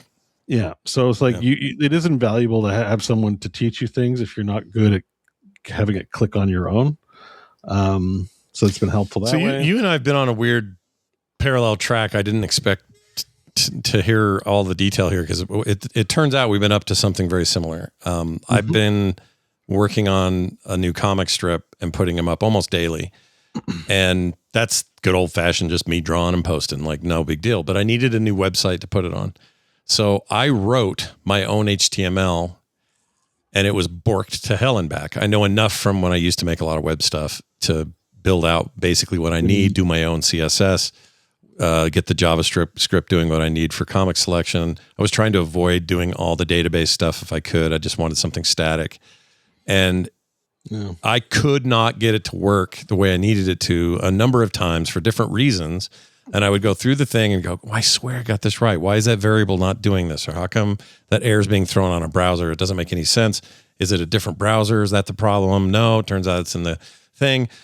It was invaluable to go, hey, Gemini, here's some code that I wrote. Can you tell me why this comic's not popping? And in 2 seconds it said, yeah, it's because you forgot to assign this to that and put this thing up in the JavaScript thing in the header or whatever the answer was. And I did it and it worked. Yeah. Normally, could I have found that some other way? Absolutely. I could go to YouTube, look for the video, hope I have a parallel problem that someone else is going through so they can, you know. Maybe find a Reddit thread, but like sometimes a Reddit thread's like 60% of what you're experiencing. So it's like, it feels like I should have figured it out, but actually it was a waste of time. Yeah. It's wild, actually, how open HTML for Dummies books. You're just like, oh shit. Yeah, you can go through so many hoops to try to figure this shit out, and this turns out to be like I'm on record of I really don't like Gen AI when it comes to art and music and things like that. I just don't understand the need, but everything you've described makes sense to me, and it makes sense for the future of the technology. Think of it it's a little bit this way too. Is that like this? It's not the fact like these kinds of tools existed before AI. Like this idea, like if you wanted to be a C programmer, you still have to use the standard input-output library, which was written by someone else. Like, yes, it wasn't machines creating things or searching, indexing, and providing you with the response in the context of which you asked it, which is actually where its sort of miraculous magic is. But you definitely you've everyone's always, like, at least as far as I'm concerned, software has always stood on the shoulders of others. Like, you don't make a C program without the people who wrote an assembler, the original, like, underlying code. And that's like everyone's standing on everyone's shoulders for building things. And I think what happens with that stuff is as problems get solved and become normal, new problems arise and things of that nature. I think what AI is like sort of the threat there on the coding side is that like it's speeding that process up. Where like, careers are in jeopardy because you could still find new problems to solve for an employer or for a project. The speed of those solutions was not so fast that it would put you out of a job. Right.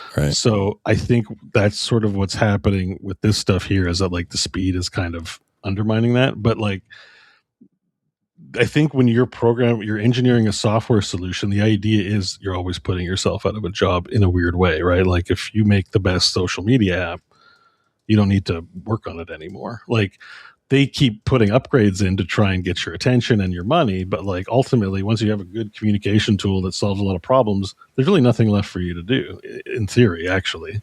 If you build a kitchen table, you don't need to keep building the kitchen table for 10 years.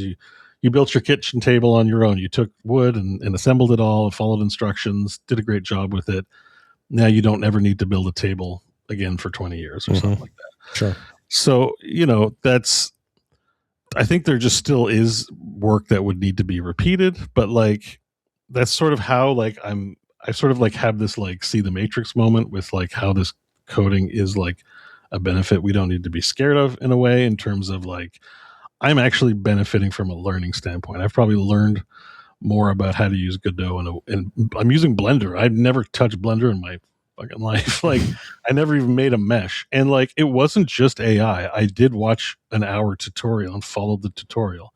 And then when I went to go do my own things and ran into a problem, then I went to the LLM and went like, I'm trying to do this thing, but like I was trying to learn beveling, but like subdividing inside the mesh. And it just wasn't working, and I just couldn't figure it out. And I can't ask the video what I'm doing wrong. No.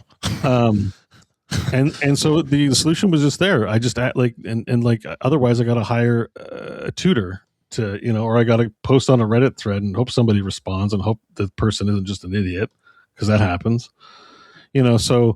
or Stack Exchange or whatever. So like, it's kind of undeniably, I got the answer I needed for the knowledge gap I had. And you got it quickly. Seconds. Yeah. So, that's been part of the process of learning this, is like, yeah, it is AI assisted. You would be foolish right now.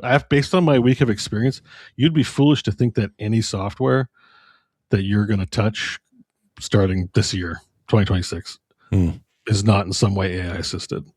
Like, with the whole thing, like maybe Gen AI is a different category. We don't want generated assets, and we feel certain ways about that thing. But like, every piece of software is going to be AI, at minimum AI assisted and being developed. It's just too good, and there's too many problems that we're all learning. Like the best coders are still learning to solve the engineering problems that they're interested in or facing. There's no one that's not going to use an LLM at some point to try and solve it. It's just, it's like saying, oh, I have this food here, but you should eat sticks. Like, it's just not going to happen. I also think the next thing gamers need to get over is culturally with this change is the use of placeholder imagery.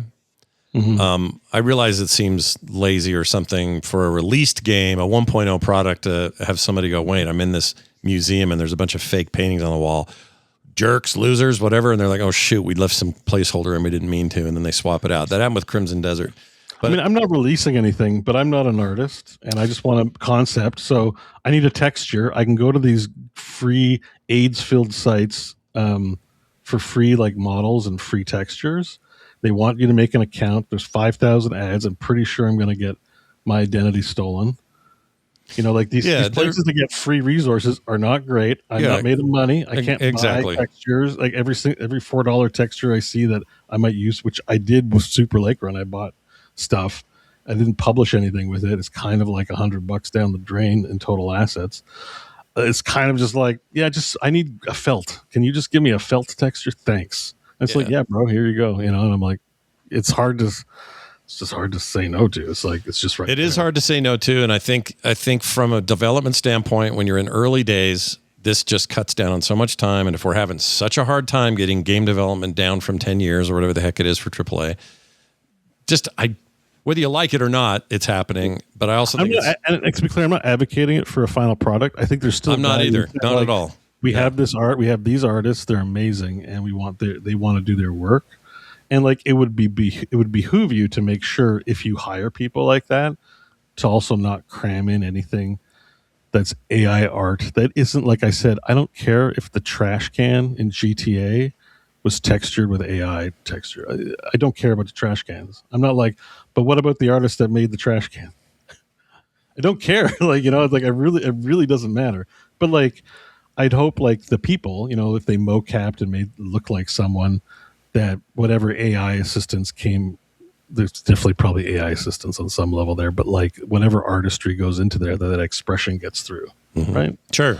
You know, it's sort of the same as like we've heard people say EDM's like a lot. EDM's not real music, like rap and EDM and like things that are computer generated are not real music. They need to be played on live instruments, recorded on analog machines. And it's just like, here we are 20, 30 years later, and no one really gives a shit. You know, it's like music's music. It's fine. You can tell the difference. You know the stories behind the artist. It matters. You hope that gets communicated, but you're going to live. And same with people that are like, oh, movies suck. Only the live theater is the place to watch. I mean, there are a million examples of that. I'm excited. Like, I want to watch a movie. There's a million examples of it. Some of it's half-hearted from some people who are making bad faith arguments, but some of it isn't. And here's my overall on all of it. It's an incredibly complex topic with lots of layers and lots of contradictions and lots of issues. What I'm no longer into is people that have got a binary view of it. When this or any other topic for that matter, if you come to me and go, AI is the worst, if you touch it, you're canceled, or AI is great, it's all you should use, or whatever the extreme is, I'm not having it. What I'm having is I want to have like reasonable, come to me, meet me in the middle somewhere conversations about this stuff, because it's not that simple. There are no absolutes. And to say otherwise is being disingenuous, and you're not really having any good faith with the conversation with me. So know that before you start styling up these emails going, I can't believe Beau jumped the AI ship or whatever your take is on this. Think about it for a minute. Let's have reasonable conversations about it. We'd love that. I mean, there's bad stuff associated with it. Like if someone's mad because of the data centers, if someone's mad because of the rich, spoiled brats playing at Emperor, playing at Monarchs, you know, I get all that. The copyright issues, the sexual CSAM that comes out of it, like those are all real problems, and I'm on that side. It's just you also can't deny that it is a transformative technology. Same arguments about the internet in general, right? There's been CSAM on the internet since the internet was the internet. True. Yeah. I mean, we're all using both things can be true. It's like we love the internet, but we don't like that part. I don't like the fact that like hateful people can congregate easily internationally and cause problems. Yeah, it's like a regular town. You've got a red light district that's bad for your kids to watch. Like that's why I think this stuff's important to have real conversations around. We're having one now, because I don't think it's as simple as all or nothing on any of these subjects. And AI is just the hot apple to bite into right now, but also don't eat a hot apple. That sounds gross. Don't do that. Yeah. Anyways, I just thought I knew it was going to be a part of the conversation, because honestly, like as I watched the videos and I was getting into it. It's just I've been using ChatGPT to diagnose like health problems. Like I actually had a neck issue. It recommended a strategy of like showering, icing, and sleep position. That has helped me. The doctor, I'm going to see physiotherapist next week. It's 2 weeks from now. I'm in pain today. And it's a quick question away of like, here's how I'm feeling, and this is what I've been doing. And like, it's like, oh, thank you. You gave benefit to my life because of like the advice that was given. So I'm finding it a little undeniable on that front in terms of quality of life improvement. There are good things here. And I felt because it is so controversial, I didn't want to come to the show this week and be like, oh man, I made a lot of progress all of a sudden. Like I know it doesn't look like much when you look at it. Maybe I'm not sure how others will react to it, but for me, every day has been like a new little like I need to figure out how to like make the cards, because the cards on the original thing, when you hover over them too much, they get crooked and it's bugged. Like it stays crooked. I'm like, I need to fix bugs in what this publicly free thing. I'm not mad that the free thing doesn't come out in full quality. It's just there for education. But I want to fix them. How do I fix them? It's like I look at the code and I go, this is a lot of thinking I got to do. And then it's just like ChatGPT Windows there. It's like, how can I help you? And it's like, check out this code. The cards are crooked. Point to me why you think that's occurring. And then it points to me where it's occurring. There's your corner problem, Beau. Fix it. Yeah. So, and then it was like eye-opening for me, because if you are an anti-AI, you might be frustrated as to why some people are not, because you haven't seen a direct benefit yourself. And now that I'm like for me, exploring ways where I'm like, this really is a magical thing, and I do feel like I'm learning. Like I think it's how you use it. When I use it, I ask it, why did this happen? What line? It actually just now knows that I'm like that, so it just volunteers like these lines behave this way, and so you need to change them this way. I feel like I'm getting something out of it, that like a tutor. Like it's basically like having a tutor on my shoulder. So that's why I keep doing it. I keep making little pieces of progress, and that's always a motivation, right? Like, when you practice guitar, let's say, I don't know if anyone's ever practiced an instrument, but it takes like 6 months to a year for most people until they feel like they can pick it up and just like, I can play the guitar confidently. Mm-hmm. So you're going to quit after 2 weeks when you're like, man, I've been at it for 2 weeks and I still sound like I'm never going to get to the top of this hill. And your body requires your muscle memory to rewire. It's going to take a long time. You have to keep at it. But if you don't get those feelings of encouragement, of positive reinforcement while you're learning, you drop off. Like you see progress, you know what I mean? It's pretty human. We're all busy, and so you can get distracted with these things. So I really felt like I got a lot of positive reinforcement from like actually setting down a coding goal and actually meeting it, which kept me on the behavioral science loop, just like the slot machine, where it's like, oh, I got a level, or I got a new item, and we play the next level, or I accomplished a thing. So anyways, that's that. But yeah. John, any thoughts? Wrap this. Yeah, sorry, John. I wasn't here for most of it. Yeah, I didn't notice you had been booted. Something happened to your you tab. got booted? Oh, I'm so sorry. Yeah, I didn't know either. I was sitting here just talking. I missed 90% of the conversation. No, it's fine. I've tuned out. So like one good turn deserves another. If some bullshit happened, that's not your fault. Mine was vaguely forced though. Our audio thing just, it did a thing where it's like, we signed you, we crashed, you don't have internet. And I was like, well, that's funny because I can still hear everybody. And it's like, well, you're going to need to sign in to keep going. I hit sign in and it was like, okay, you're out of the call. Oh, weird. So it booted then you I from couldn't the call? hear anybody. I could hear you while it was saying I was disconnected, and then I couldn't hear you when I was trying to reconnect. So something I missed most of it. I have a lot of thoughts, but honestly, it would likely be rehashing what has already been said. Like the topic itself, it's not going anywhere. I'm sure I will have an opportunity to say it again. So we'll just leave it at that. I think the big takeaway though, for me, the big learning here is just like pretty much every developer has got to be using this, unless they're already really feel confident they've mastered it. There's no way they're not.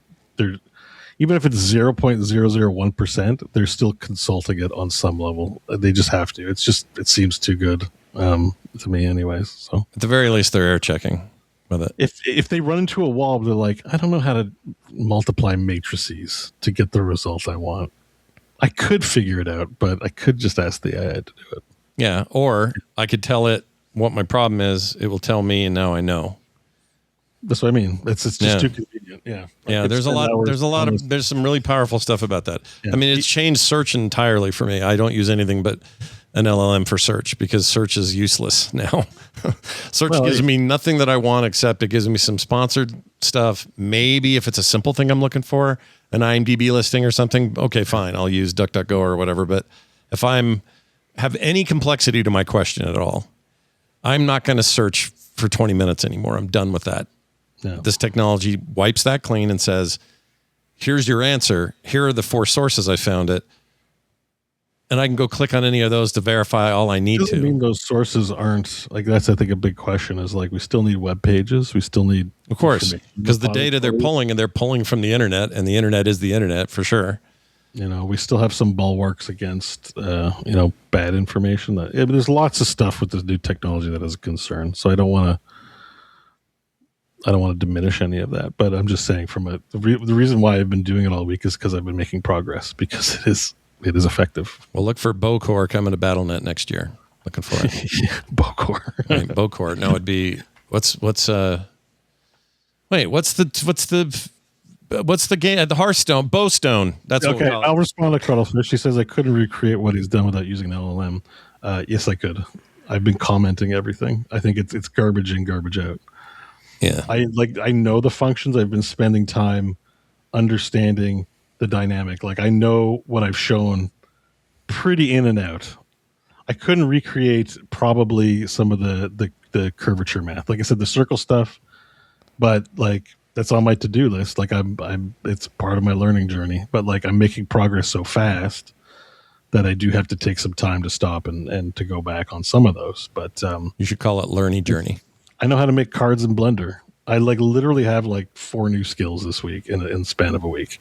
Nice. I mean, if I didn't pick up everything, I probably couldn't do everything I picked up this week. No. But am I like benefiting? Like 100%. Yeah. Yeah. Well, there you have it. It's going to do it for now. We're going to take a break. When we come back from the break, we have some news to cover. We have the games of September to talk about. We'll talk about what stood out at Gamescom opening night, which John and I covered live here on the show. In fact, if you want to get the archive of that is all up on the YouTube and on the other places. Although I didn't do an audio version. If people want that, let me know and I can do that. Just last time I did it, I got a bunch of takedowns from Spotify and stuff. Oh, geez. Yeah, that was kind of annoying. YouTube so far has been good. They're like, you can't monetize this, but it's okay to keep up, which I think is a specific agreement with the show. They're getting better at that. But Spotify doesn't seem to know nothing about nothing right now. So yeah, I get takedowns for shit that I made up or that I sang out loud. It's like, you got what I need. And then they'd come back. Oh, we think that song with you got what I need in it is you're violating somebody's copyright. I'm like, well, shit, Spotify. They're the worst. They're so hard to work with. Anyway, that and a bunch more coming up right after this. Stick around, though, if you're in the chat, because it's almost time for the John Show. We'll be right back. We're back. Thank you for letting us have a quick break, because now it's time for us to get into the nitty and the gritty of what happened this week in games news. Finish the game! No! That's me. That's always me. Let's get into the games of September. We like doing this ahead of a new month. And, this is our last show of the month of August, 2026. And we may as well get into what's coming up. I immediately saw some things in this list that I'm very excited about. If you're a wallet, September's gonna suck for you. No doubt. Let me tell you, we're getting into it. It's gonna get gnarly. We are really feeling the effects of a particular Grand Theft Auto game coming up quick, because good Lord, everything is coming out September. Well, and the choice was either cram it in early or get it in late, delay it. And a lot of them chose early, turns out. They're like, hey, let's go ahead and fill the gap. So we got everything from some highly anticipated stuff like Crimson Moon. I know a lot of people are stoked about that third-person action game. The Blood of the Dawn Walker, the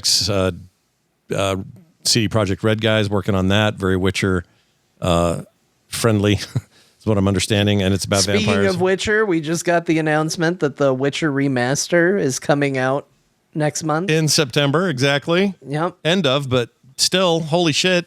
Damn. And the silver chain's coming with it.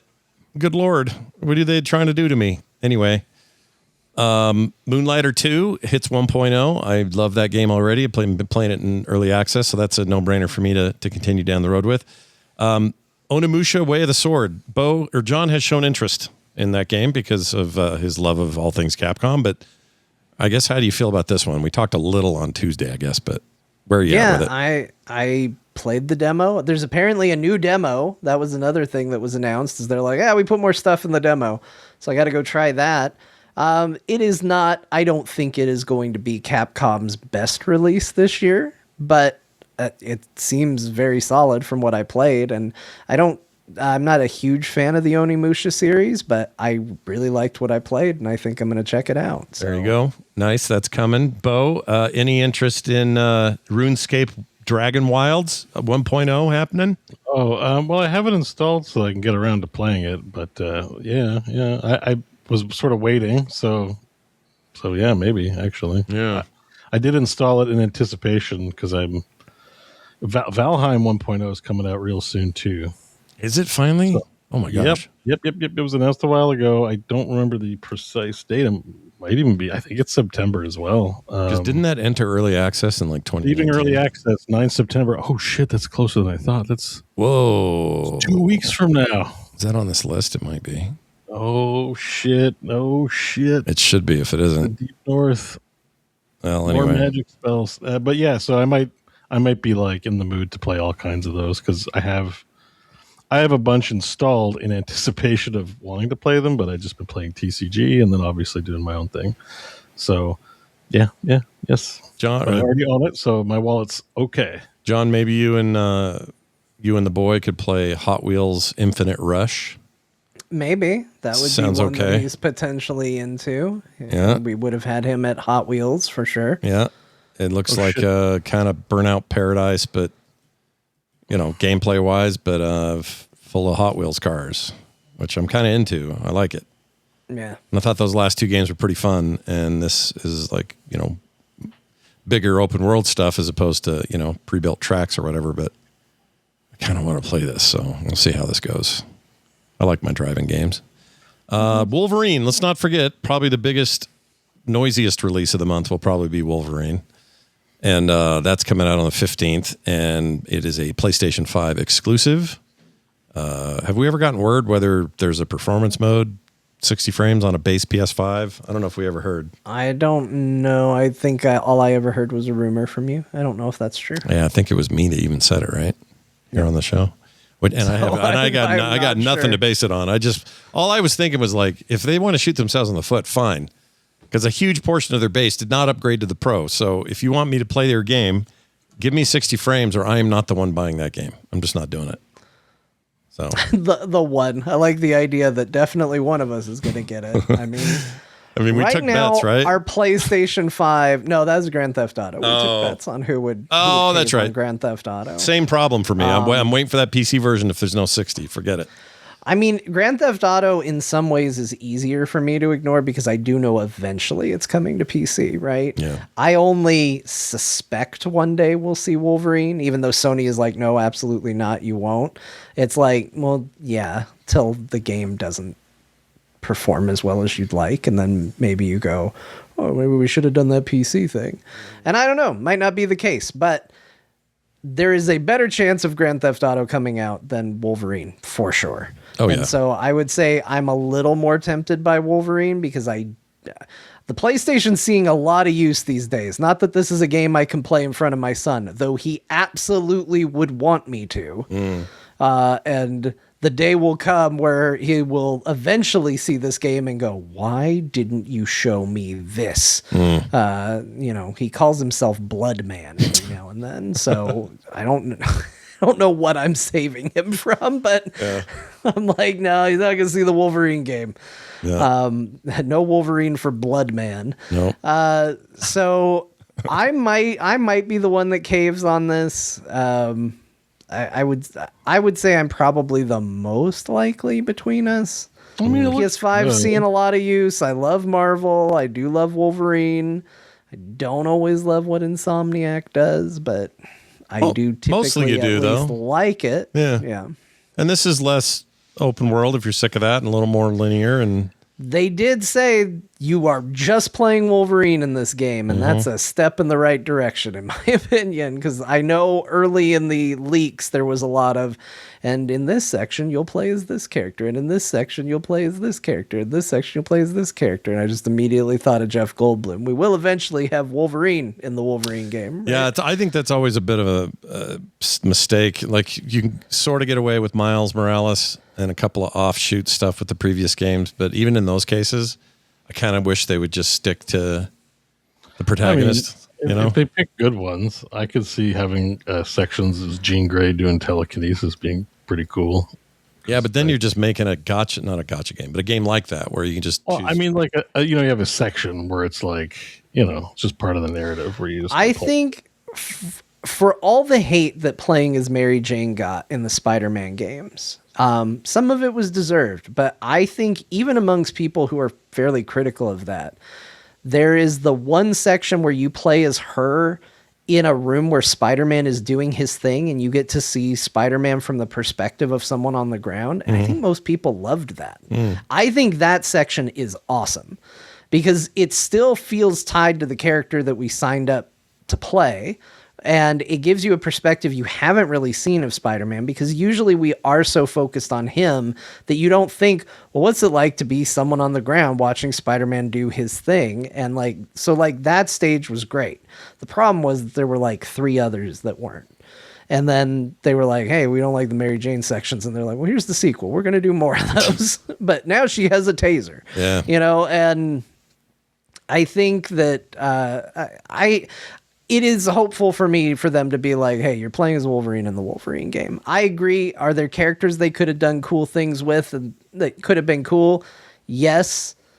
But historically, they haven't always made the best decisions with those. So I would probably err on the side of, I'm just happy that Wolverine is who you're playing in the Wolverine game. Sure. I wonder how they're going to do death with Wolverine, because usually you die and it's game over, but like...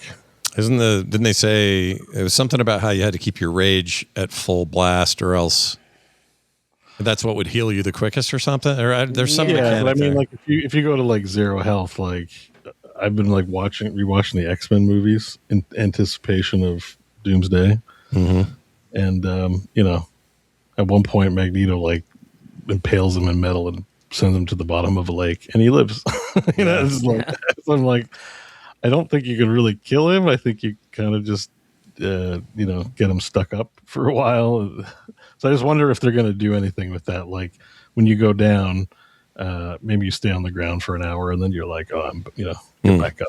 Keep fighting. I don't know. Yeah, I don't know how they're doing it. At least if you go by movie logic, dying's not really an option for Wolverine. Like unless you disintegrated him, I suppose. It just seemed like the more shit he got kicked out of him in the trailers, the more, the closest he was to death, the more damage he was doing. It's like a weird, warlock feature almost, kind of. Yeah, well, it's like a desperation thing, right? Like it sort of makes sense, right? Like that like totally feels fine. I just wonder if you actually hit 0, because he can withstand a lot of punishment. So it's like, I'm sure they have a game over state at some point, right? Like just because it's like the acknowledgement of like you're playing a video game, but I kind of agree. Like in theory, Wolverine should be fairly unkillable. I'm sure it was a conversation about like, because how do you handle? Oh, you'd have to, right? Just like infinite healing. It's the Superman video game problem in a way. But you can get away with it here more because there's like berserkiness that's just fun inherently. And then there's, some villains have the ability to do things to him and make life bad. But it's really more about the minute to minute, like the goons he's taken down in rapid succession. Like how's that going to feel? I don't know. Yeah, I don't really think there's a good solve because a story is different than a video game. Yeah. A video game needs like a fail state. So, Yeah. We'll see what happens. Oh, Tezzeret says make every level into a time level. I saw that. I was like, he's right, but I don't like it. No. You're 100% right. I don't have a big but I gag. hate it. I don't have a big gag reflex, but that made me gag. F that.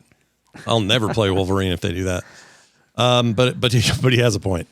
All right, let's move on to another Elden Ring. Just kidding. It's called Another Eden Begins. I totally read it as Elden as well. Yeah, I can't help it. I just saw it. Oh, another Elden. I don't know what that is. I just thought the Elden Ring thing was funny. But Warhammer 40K Dawn of War 4. This is one I'm very much on the bench or the fence about because I just need to hear how is it? Is it good? Yeah, I need to know if this is good. I loved 3. I know it was 2.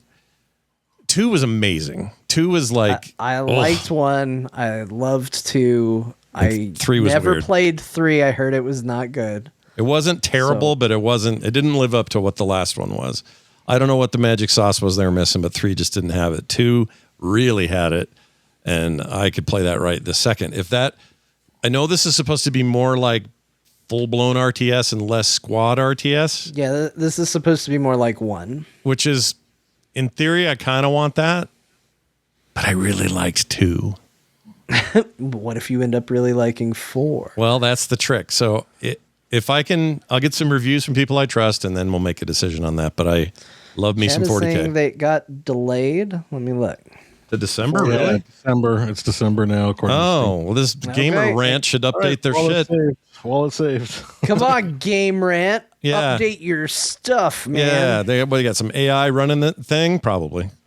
Or maybe they just didn't want to revisit for every delay. That is true. But okay, well, hey, good news. There's one less game we have to buy. Yeah, we don't even have to worry about this one for now. Forget it. We're fine.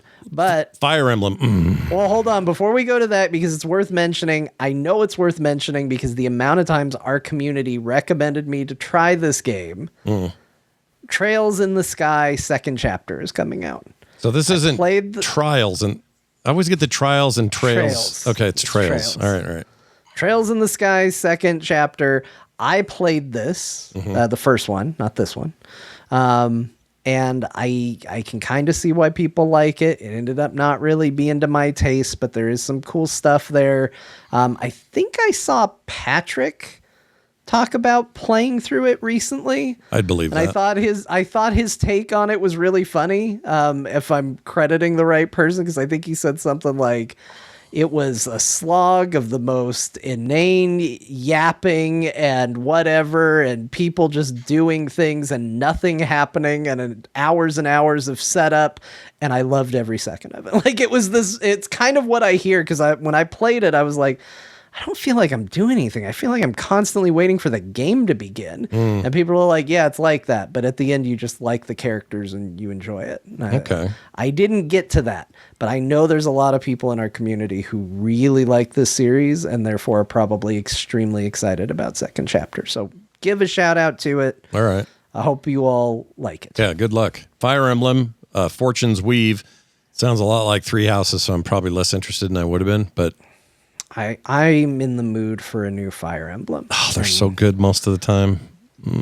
I still don't know why. We got into this on our Discord. I still don't know why I didn't like Three Houses. I think a lot of people transposed your thoughts on Three Houses onto me as well. Might have, yeah. I don't know why I didn't stick with it, because there have been Fire Emblem games that I've played that I was like, I didn't think that one was as good, but I still sunk tons of hours into. I barely played Three Houses. I just lost interest and never went back to it. And I can't even tell you exactly why. So there's a part of me that knows, even though this is supposed to be similar to Three Houses, I'm still kind of like, maybe this will be the one. Maybe this is for me. Yeah, it might be. Again, this feels like Dawn of War for me, where I need to see some reviews and just see how it's received. And I'm not even saying, I think Three Houses might even be, as some people believe, the pinnacle of the series. It just didn't do it for me. Awakening is 100% the pinnacle of the series. Yes, it is. We are an echo chamber and we're on the show, so all of you can write your emails, but we're still going to be the ones saying it. Yep. Plus that one, Awakenings had the stupid little feet, and I like those. I like the little feet.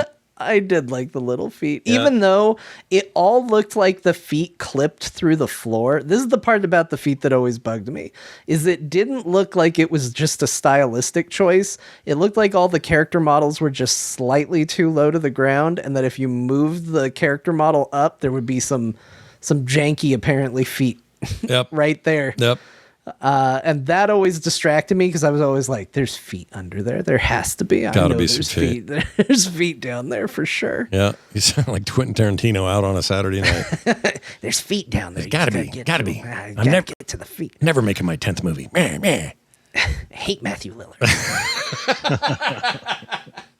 And that other guy that played the Joker, or the question mark in the Batman, or not the question mark. The Riddler. Oh, wow. The Riddler. Shit. I know the Riddler. But you know what? You had to collect a lot of question marks in those games. So that's my problem. Let's see. NASCAR. Just kidding. We're not talking about that. Let's talk instead about Silent Hill.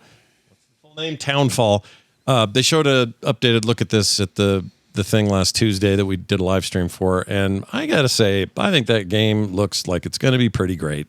It looks good. Yeah. Konami said yesterday? Somewhere they said we're going to do these on the yearly. We're going to be, I don't know if that's a good thing or a bad thing, but they want to make way more Silent Hills. Oh. Townfall. Silent Hill Townfall. Yeah, Silent Hill Townfall. It looks pretty cool. It does look cool. I like the little TV. Oh, sorry, that wasn't supposed to play. That was Beau's thing last week. Sorry. Continue. It sounded like he was going out again, but that was not Beau. You're still good, Beau. You're fine. Yeah, it really threw me off hearing my own voice. Like, what the? Going, oh. What else? We got Control Resonant. Holy shit, that's a big one. I think. It should be. My concern, I really liked the first Control. I love the games they make in general, although I'm very bad at finishing them, apparently. Like Final Fantasy, love to play around in those games, really bad at getting to the end. And there is a part of me that's worried with so much this month that it's going to get lost in the shuffle. Because I even feel it for me. Like, as I go through and prioritize these, I get the warm, like, oh, Control Resonant. And then I think about where I put it on my priority list. And I go, oh, no, it's not very high up. I can't be the only person that's doing that. But I'm rooting for the game, right? And I want it to do well. Oh, without a question. Yeah. Me same. I don't. Me same. Me same. Agree with you. Here's what I want to say about it though. I was under the impression that there's no parrying in this melee focused adventure. I think that's still true, and I'm really curious about that. What that means? It probably means a lot of dodging. If I had to guess, is what that means, right? Because if you're not parrying, you're dodging. And if there's no parry, what else you got? You got dodge. Blocking. But isn't that kind of parrying? I guess not really. No. Parrying's like schling and you go that way and then you can get your hit in. So you're right. Parrying's for winners. Blockers is for people that think they're winners. Oh, tell Link that, man. He'd punch you right in the face and go, ah! Fucking learn to parry, Link. You'll be better. Get good. Yeah. Elf man. I'm excited about this, but at the same time, I've had it since... who gave it to me? Forgot who gave it to me. Somebody gave me forever ago a copy of their other game. Larry, and he's lost in the woods.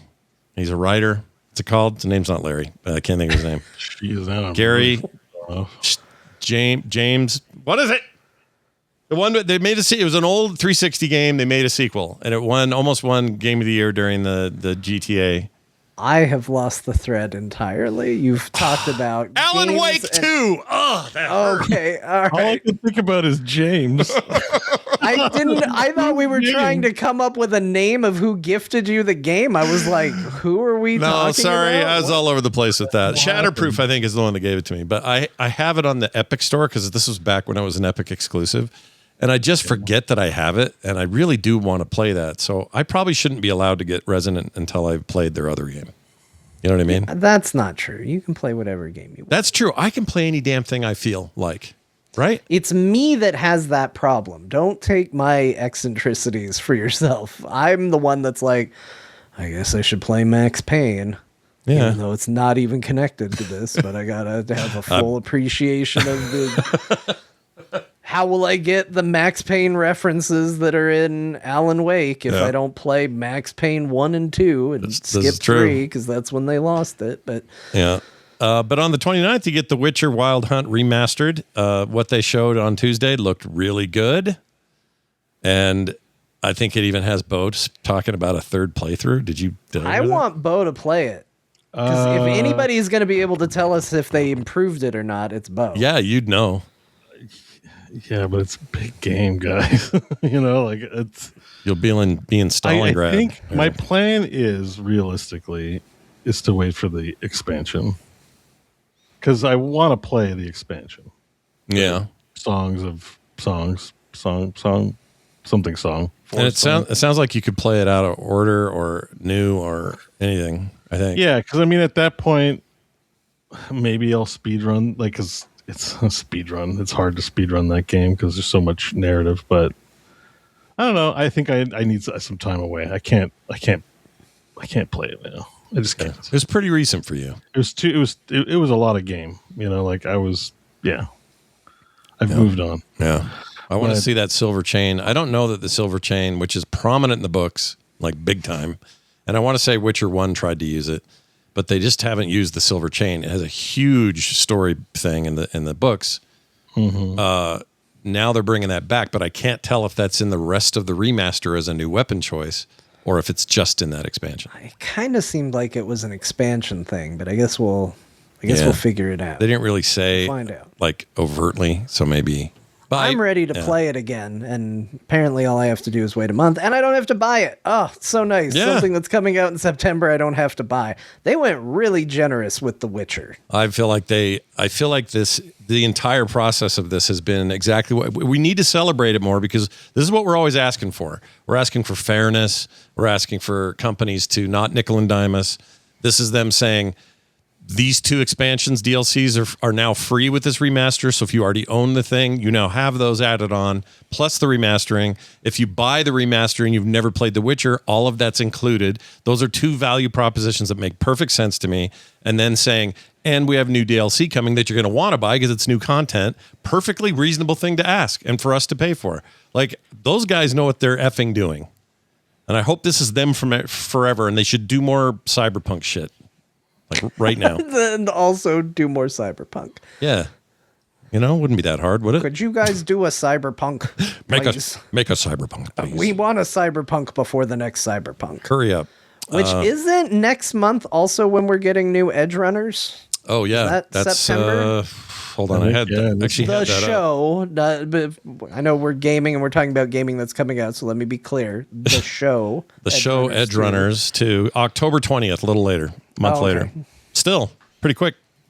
2 months from now. Not even that. That means you just got to give us more Cyberpunk stuff by October. Or no, a little more. Haven't announced or talked about. I guess it's a little more than 2 months. Wait, yeah. No. It's less than 2 months. It'd be 2 months if it was the 20th of this month. Look at the math on me. This is really good. Excellent work. And then finally, what else? Oh, this Nivalis thing finally comes out. Nivalis Nights. This is the dudes what made that awesome Cyberpunk taxi thing I played the hell out of. I loved that game, and this is finally coming out. It's basically that same world, but like kind of blown out. You run like a sushi place or something. I forgot what that premise of that is, but it's like way more involved. I'm so curious about this one. So this is one I will be picking up. If this seems cool, if this reviews well, this would be something I'd be into. Yeah, this is looking like my jam. All right, that is most of them. Any others on the list that we didn't mention that you guys think are something to watch? I mean, I made the list, so I think you got my recommendations. Did we? Good. So. Pardon me if I miss this one. I won't play it, but I'm still curious about his Orbitals was on this list. Orbitals. Where is that? It's up near the top. Switch 2 game. Oh, the one that looks like it's another Pal World sort of deal, right? No. This is the one that looks like 80s anime, right? Oh, yeah. I'm thinking of Animo. Orbitals. Sorry, Animo's on here. I don't see the Orbitals. Where is it? For me, top it was row, all the way at the right. That says, I'm looking at the Japanese characters above it. So prominent. Here it is. What do we know about? I don't think I know what this is. I think this is a Switch 2 game, right? Or It's a Switch 2 on game. other things? No, it's a Switch 2 exclusive. I'll send you a trailer. We've seen this has been at a couple of game shows already. Visually, it's amazing. Unfortunately, it fell apart on the Switch 2 and 2-player co-op adventure for me, but visually looks incredible. I mean, I'm not gonna say it, but I'm like super curious about it just because it looks so amazing. Like visually, it's the feast. I remember now. It's also got that low character frame rate, faster world frame rate thing, John, which you don't love sometimes, right? I think it works here though, doesn't it? Because it's like it's like a cartoon of the era. It's like intentional. Yeah, it hasn't bothered me. Okay. It looks neat for sure. I'm more bothered by it being a 2-player co-op. Can't have Well, that. I mean, people like, those 2-player co-op games, right? Yeah, but I'm not other people. I'm me. Yeah, you are you. You can't play with Alex, Maybe. Who knows? I don't know what Bloodman feels about orbitals. I gotta ask him. Let us know what Bloodman thinks. So speaking of blood, though, real quick, do you think the blood of the Dawnwalker, which is this vampire business from ex-Witcher 3 people, do you think they're annoyed that right after they announce the release date of the end of this month, their old company pops out and goes, remastered Witcher, everybody, come get it. You know what I mean? I don't know. I feel like it's two different vectors, and like one is, I mean, most people are going to get it for free anyway, but I mean, most people have played Witcher, so like it's cool that there's a remaster, but like it's a long game. If you've plumbed its depths, like, yeah, maybe you'll go and check it out. Maybe you'll get sucked in, but maybe you'll be like I think I've run through that game 2.5 times. You know what I mean? Like there's no new territory. At least it's like, a Witchery style game potentially. Like especially if it reviews well, a new story. It might be interesting. I just don't know if the character isn't screaming iconic to me yet. I mean, we won't know until we play it. Why is the video Scott I showing? don't Elden know. Ring? It says Blood of the Dawnwalker. Did you see that? Ranking the Soulsborne games based on lore. Their site's effed up. Yeah. I don't know what happened. Because it still says what it is up here. I was like, that's my dude that I saw up there. Last we were devoured, the gods together. I was going to say, why is the Elden Ring boss in this? Something's effed up. I don't know what happened there. But anyway, whatever. Yeah, but it looks, interesting. Like, but I'm also like not excited for it because, there's already lots to be excited about. So I'm just like, for me, like, what is in this game that's like, oh man, I really need to play this? What if it's just incredible? Just like the next. Yeah, be awesome. I want an awesome vampire game. I want it very badly. I feel like there have been many attempts and few successes of a cool vampire game. I'm out on the like vampire, masquerade. Like we need another one. It's like there's been lots of other attempts and this is not happening. So, if this is actually like a good, the good vampy RPG, the interesting characters and biting necks and factions and could be really good. Yeah. Could be just kind of okay, but I don't know. It looks like one of the team is one of the head writers for Witcher 3. And you got to admit some of the best things in Witcher are like twisted story shit. And it looks like a lot of effort. Like this is it definitely screams to me like a lot of effort was put into this. It's just when I see the combat, I'm like, oh, it's Witcher 3. that's been the only like they didn't really do anything different that I can see about with the combat, right? It's not obvious up front. Yeah. I'm gonna see like what does he always say when combat starts? Like, you have finishers, I'm sure, where you bite a neck. There's a few lines where, like Geralt fighting combat's like, you sure you really want to do this? Like, come at me, like I'm going to like trounce everything, and you kind of do. Yeah. So to me, it has the same vibe. You don't have the dual swords, but you're like whipping the sword around. And so I don't see anything uniquely like vampire-y about the combat, where I'm like, I don't know what that would be like, but vampires generally have like superhuman powers. They're kind of more like X-Men than they are Witchers. Yeah. So, and I'm not seeing, superhero gameplay. So I don't know what that means. I think part of what's happened in my own head is I'm seeing imagery that reminds me of the original Legacy of Kain, which is just burned into me as one of my favorite things that ever happened. Even though I don't know that it holds up that much now, but Legacy of Kain just got its claws on me. Even really liked some of the ones that were not very good, like the one where you would drink blood like threw a invisible straw right out of their neck and it would just come flying. You're just like, press the drink blood button. And blood would just come firing out at you. Like, even that I enjoyed. Yeah. I think I like vampire games because as somebody who frequently struggles to play the like renegade or bad option in video games, like even to the point of, and we've talked about it, like I have trouble with Civ because I don't want the other Civs to be mad at me for some reason. Yeah. And it's like, who cares? But I can't get over this. When you put me in a vampire game, it's like I sign a pact, and it's like I will be an asshole in this game. I've agreed. I'm a vampire. I'm a hunter. Like, I have no problem making bad decisions now. Yeah, you signed up for this. As a result, it feels very different because as somebody that sometimes feels locked into Paragon, all of a sudden it's like, well, now you have free reign to go be a renegade, go crazy, and it's like, yes. Like it's something new, finally. I love the Civ reference though. It's like, I'm gonna be an asshole to Gandhi or whatever dumb leader that shouldn't really be alive at the same time as these cave people. Like that game, being an asshole really is about, am I gonna take your shit or not? And I can't do it either. I hate it in Civ. Like in Civ, it gives me these options. It's like, oh, you're gonna get all this extra gold if you just turn on him and declare war. And I'm like, I can't. Yeah, but the fun thing is you can be peaceful. That's a play style. Yeah, it's also it like, is.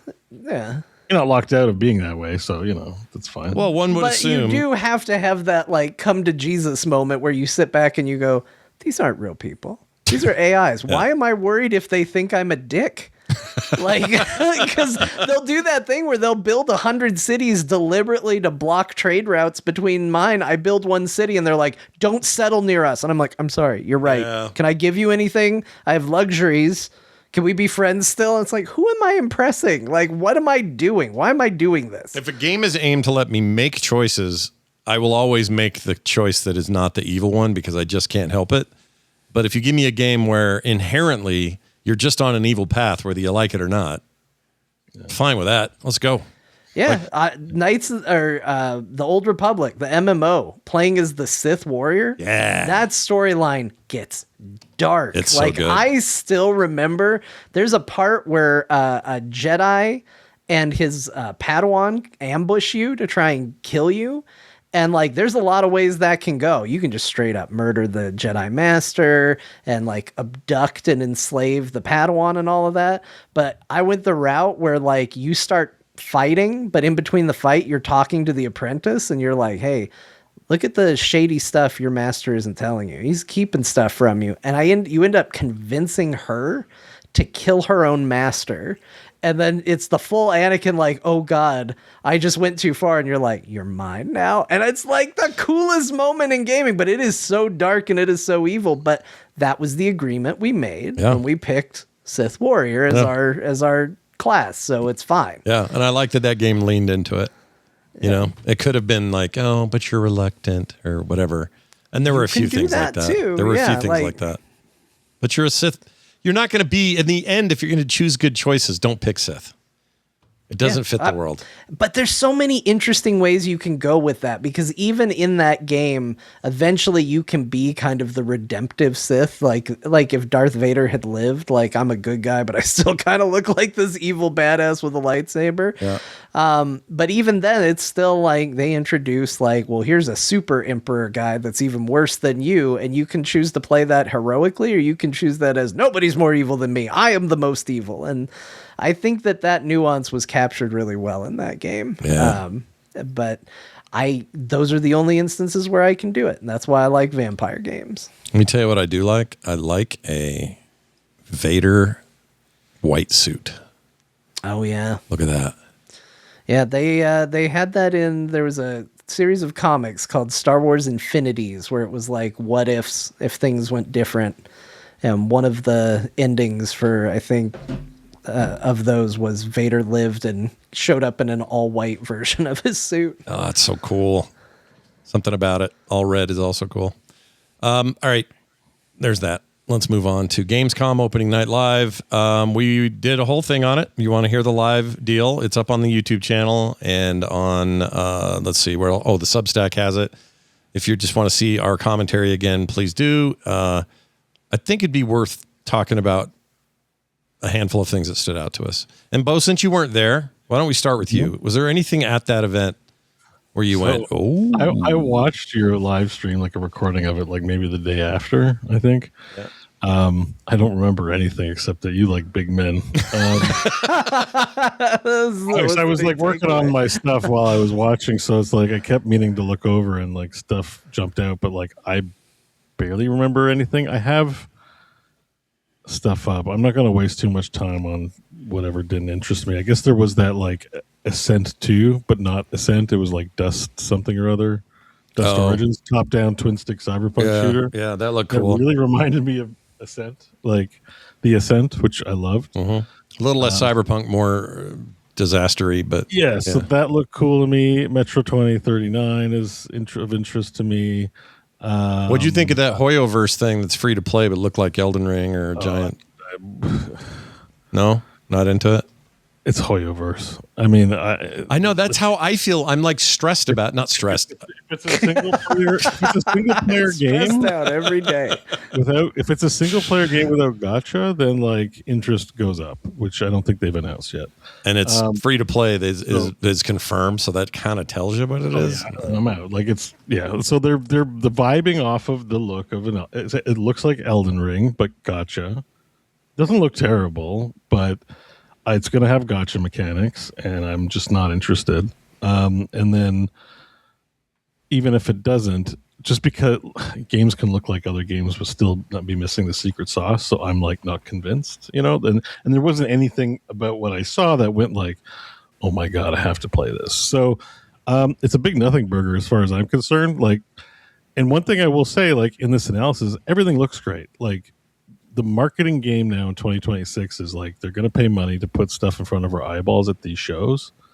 You bet your ass whatever the show is going to look good. Yeah. So it's hard now to look at these like directs and look at any game and go like trash, because clearly it looks cool. Like everything they present, like it seems like, yeah, it looks good, but that's the graphics, right? Is the game going to be any fun? That's like a different question. And that standard of like what you're going to spend time on is also a lot higher with, all the offerings there are. So no, it doesn't look interesting at all. I know that's going to sound crazy, but I'm like, what'd you think of the Sonata thing I'm showing right now? The big open world anime deal business. Is it a gacha as well? I wasn't clear on whether. No. I know it's supposed to be like GTA, but anime. Yeah. And it's supposed to be really big and like all that, but it's not. I don't think this is gacha at all. I think this is a paid game. My understanding. I don't know. There's nothing about it that seems interesting to me either. It looks nice, but there's no hype for me on this at all either. There's floating cats. Not into it? Yeah, like all these games look good. Like I'm not like I can't like poo-poo it where I'm just like that anime character did the Leonardo DiCaprio meme. Did you see? Sure did. See when he did the it looks real meme? pretty, but I'm asking like what are the mechanics? What's the gameplay? And it's like, if it's just another GTA, I barely like GTA. So like it's just not interesting to me. So, all right. I think one of the interesting takeaways, just to steer this towards things we actually like instead of which what I was trying to do before, but sorry. I know Scott's just picking. It's my fault. Like, sorry. He's like, what do you think of this? What do you think of this? So I didn't get to the big one, but go ahead, John. Sorry. I just want to say, because this is even before the show, I think one of the best things I saw was from the pre-show, which was, at least in terms of excitement over it, is the Mariachi Legends game. Like that wasn't even on the show proper, but that was like number one wish list when the show was over. I was like, oh, Mariachi Legends looks and sounds awesome. Metroidvania? Yeah, it looks so. It looked really neat. The music was really good too. Yeah, that spoke to John during. Yeah, well, there's a couple of good pixel art side scrollers, right? I don't know if Belmont's Curse was shown there, but that does also look. That's on my wish list. Oh, what'd you think about? Sorry, I'm doing it again. What'd you think about the Wizards offerings, Warlock and the other one, Exodus? Yeah, just I don't know. Don't care about them. I was put me to sleep. But you're gonna play them, dude. There's an octopus and a mech. Maybe. I don't know. Exodus looks more interesting just because we don't get a lot of sci-fi, but we're also getting an Expanse game, and Expanse is head and shoulders of interest above either of these. So like I'm saying, they don't look bad, but they're not standouts either, in spite of all the extra money they paid for a really long showing. I'll tell you what my favorite thing is on this list. Crazy Taxi. Nope. So we talked about the Ascent and how there's a spiritual successor in Dust. Yeah. But the developers of the Ascent are making a game called No Law. Whoa. And you like this. This is basically Cyberpunk without the RPG, and mostly you just kill everybody. This had the grizzly old guy at the end. You play a middle-aged man. Yeah.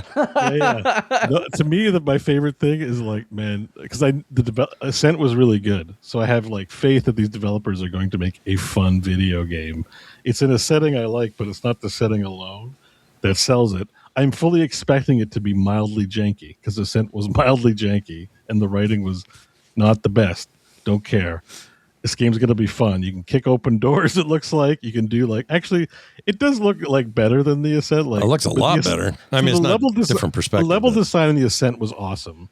The weak parts were like the writing were just pretty generic. Yeah. The music was also awesome in the Ascent and sound design. There's tons of stuff to like about the Ascent, but it just had gaps. Yeah. Like, this isn't Cyberpunk 2077. Even though they're showing cutscenes, don't get fooled. Until I see it, my expectation is like they're showing the best stuff, and it's like most of it's going to be generic, cheesy. And that's fine, because the problem with Cyberpunk, if you just want to blow things up, it's a role-playing game. The cops come after you. It's not you believe in the world that you're in. So being a crazy murderer is in lore, but the game's not designed to hold that, right? Mm-hmm. So not that you're a murderer, you're a cop, so you have a license to kill, evidently, and you're going to do a lot of it. But I'm just not the head popping too. Yeah, that's dude. One of the best things in Darktide. Again, these people speak my language. They probably played Darktide and loved the head popping too, and wanted to put it in their game. It's less about what fits in the lore of Cyberpunk. What's a good role playing consider, and more just head popping's cool. We should put that in our Cyberpunk game. And so I appreciate that kind of thing. And so to me, the most exciting game is No Law for these reasons, because Ascent was so much fun, and I think it's such a departure. They did top-down isometric shooter that felt good with mouse and keyboard and controller. And so another thing, you're doing a first-person shooter. And what I think is Cyberpunk's not a unique genre or aesthetic, but they're really making it it's Cyberpunk 2077, but mostly you're just going to solve your problems by killing things. And it's this different version that's just going to be that. So I don't know. And yes, that's the most exciting thing. For whatever reason, that trailer gave me vibes of the RoboCop game that John and I played. Sure. Oh yeah. And I don't know why I see exactly. That a little bit. No, I kind of get that. Just kind of a weird feeling around it. I don't mean that in a bad way. I really thought that RoboCop thing punched above its weight. It's not the same guys, but it absolutely did. Yeah. That was a good time. Yeah. So that to me was the biggest oh man, I hope that looks. Oh, that and Final Fantasy, obviously, but it's that doesn't even need to be mentioned. Yeah, and they didn't show much. It was just Final Fantasy and Witcher 3 were it's easy. Yes, the new expansion looks cool. Everything looks cool. Final Fantasy looks cool. Those are guaranteed the big things, obviously, at the end. Path of Exile 2 also coming to 1.0. Yeah. I really enjoyed my time in early access, so I'm probably going to give that. I've had enough time away from ARPGs. I'll probably give that a boot up on launch too. And Metro 2039 looks cool. Well, that Zoopunk looked all right.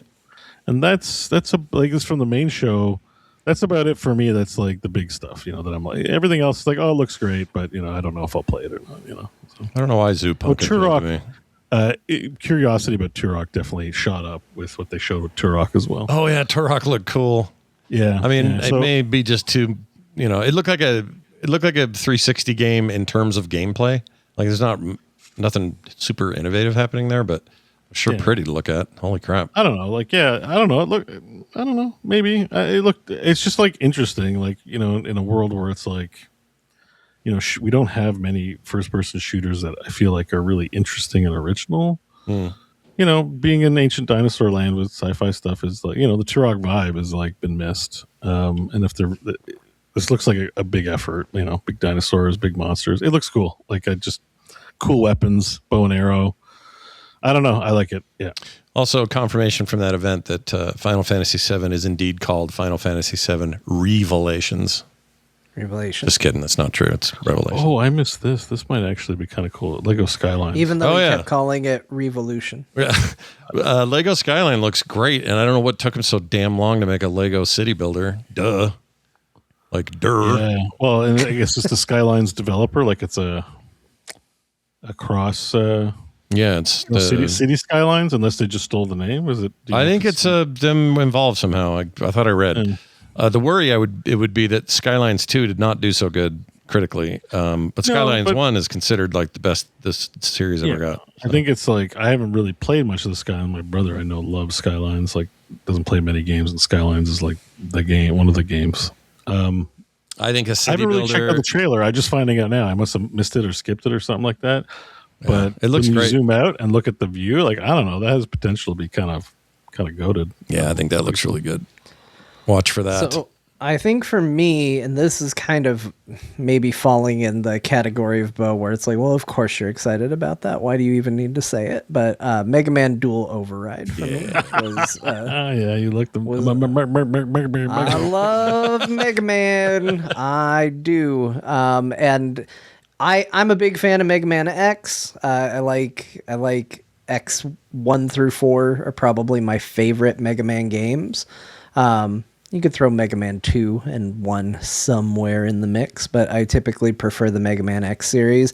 And oddly enough, a lot of people are thinking that this kind of looks like a bridge between them in a lot of ways, because we saw Mega Man taking on different forms and using different abilities. And if they want to bring in some of the stuff from the X games into Mega Man, I would be all for it. But I just think the game looks great, and it does happy look to sick, play a new Mega Man game.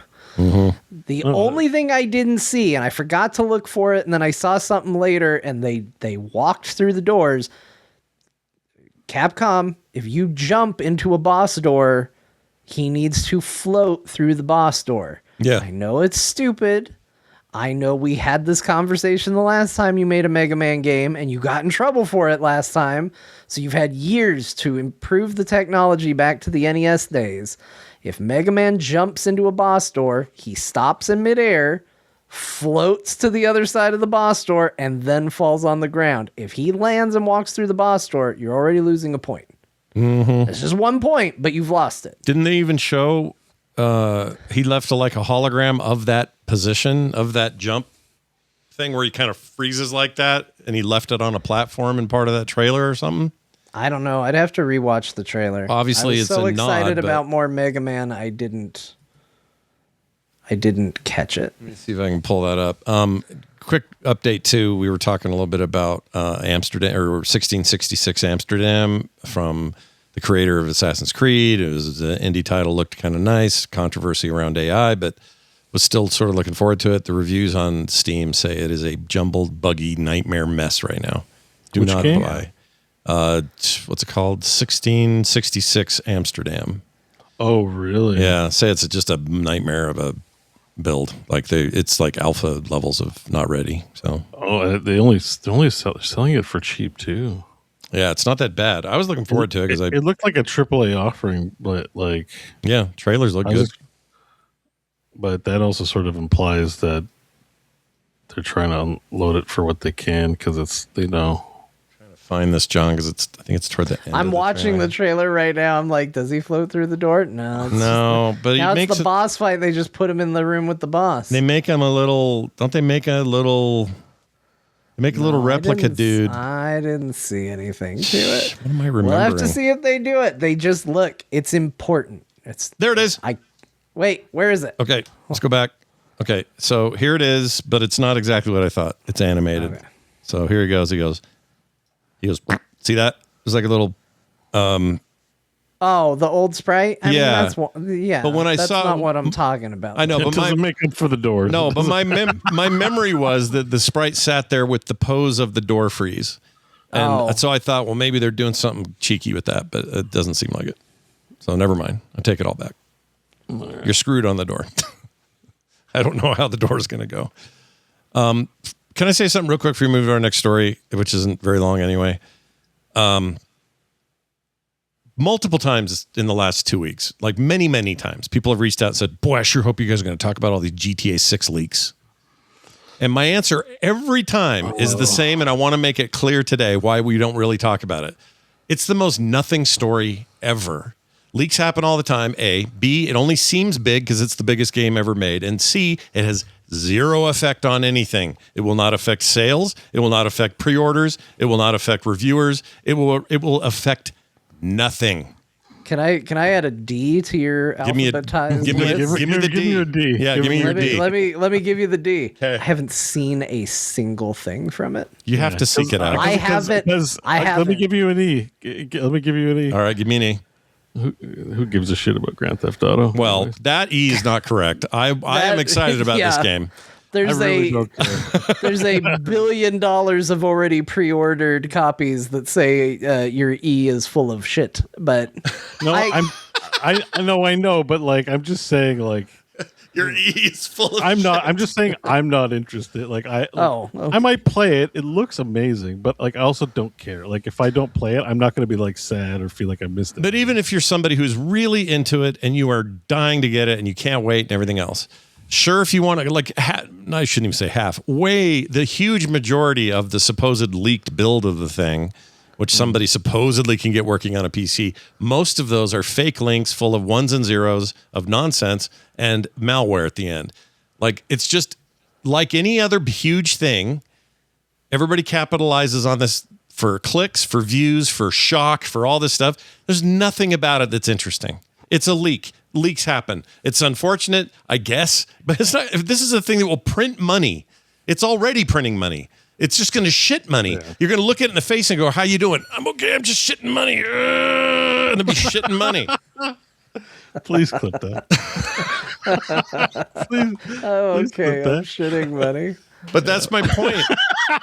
So it's just like nothing. It means nothing. It's coming out in 3 months. Just wait. You'll have the answers to everything. I get it. Like I've been excited about things too, I guess. Like I've been there. I've like looked up stuff, seen stuff. But I haven't looked up anything because it's like it's a couple months away. I don't even know if I'm going to get it. I might even have a longer wait than most people. Like, what am I going to find? It's a Grand Theft Auto game. And did you know this? There's cars. Like, I don't care. There's nothing in there that I care to find out right now. I will find out when it comes out. Yeah, it's lame. There's always like these is it like less about excitement and more about whatever, the game's going to suck or something? I don't know. No, it's mostly about this hacker guy that held it hostage and then never would back down, did a meme coin, pulled out at the last second before this Netflix thing. And now I think the Netflix thing's already up. You can watch that, which is like a preview of the game, which is going to show. Oh, that was a bit controversial too. But again, like the fact that Netflix was hosting the trailer rather than on YouTube, like it was like an exclusive. Yeah, because it's big money. But none of this is shocking though. It's like, it's the biggest entertainment property. Shocking. It's the biggest. There's a Doomsday first look on the Disney store. But if you're really excited for Doomsday, you can see a show about it. Well, exactly. But not only that, it's the same deal. It's also the world's biggest freaking entertainment property by volume and dollar amount. Yes, nobody even comes close. So everything around it, everybody wants to make seem like it's news. It just isn't. Right. It's just a giant machine, and it will poop out, and here it comes, whether we like it or not. We don't like views and clicks around here. No. Apparently, there is a big announcement event going on literally while we're recording right now. The one, like if you go to IGN right now, there's like official gameplay being shown and exclusive screenshot. Everything is about like GTA 6. They're showing gameplay. They're doing all this stuff. So it is all out there. Official stuff is now out there if you want to see it. I'm not particularly interested in it personally. And if you are, there's plenty of people covering it. But I'm kind of with Scott. I don't think this is a particularly interesting story. And you'll see the game soon enough. Yeah, and those guys can come out a Rockstar and go, "We're heartbroken at the hacks of that we." No, they're not. They're fine.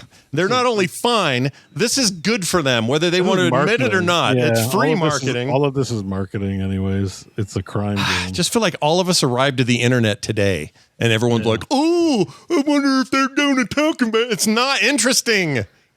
Oh, I get really worked up about this for some reason. I don't know why. I mean, we appreciate that listeners like enjoy our show and provide suggestions. So we're not. You have opposite passion to the passion of the leaks. That being said, I do want to watch YouTube and Netflix. Oh wait, Friday. Tomorrow, YouTube and Netflix get the full thing, so I'll watch it tomorrow. Oh, okay. Yeah. Okay. I'm in no rush. You know, it's just. I wish I was going to be in town actually, because I wouldn't mind doing like a watch along of that with you guys. That'd be fun. But I'm leaving town, so I won't be here. Well, I mean, it looks good, but it's just, I don't know. I just feel like, apart from like the graphical upgrades and stuff like that, that I'd be interested to see if there's something new or novel about an entry into the franchise. But if not, it's like, as you say, it's just a lot of people are fans of it, and we're just getting a new one after such a long period without it. So I get it. Yeah. I just looked at the new screenshots they released because they were up. I had to look at them anyway. Yeah. And I will tell you, my big takeaway from it, people are either going to like or have already predicted this. Looks very nice. Looks like a game I want to play on my PC. Yeah. This looks like a PC. It's probably a PC build we're looking at. That's my takeaway from looking at these screenshots. Wow. Looks awesome. Looks like something I want to play on the computer. Yeah. This is a very good looking game. We kind of already knew that with the limited things we had. It's just the idea that there was a hack. It's just such a dumb story. Like, who gives a shit? I'd rather hear the story that, oh no, PSN's down and millions are being affected. What are they doing about it? That's a story that affects people. This affects no one. Nobody. You're all going to get it. What's the difference? And even those people that are trying to hack it and play it early, they're going to get it too. Yeah. just wait a few minutes. Yeah. You're just all so full of crap sometimes, internet. All right. Anyways, that's enough. We talked about GTA, so I'm sure that's a full chapter John's going to note down on us. Yeah, and if I don't know if they're going to say talk about GTA today. This Netflix and YouTube thing tomorrow, if they say the 60 frame thing is real, then I probably am getting it. I'm not if they aren't. So PC for me. Oh, it's exclusive. Oh, is it exclusive or just for a year or something? Oh yeah, that even confirms like more that why I'm not even paying attention to it, because it's not on your hardware of choice.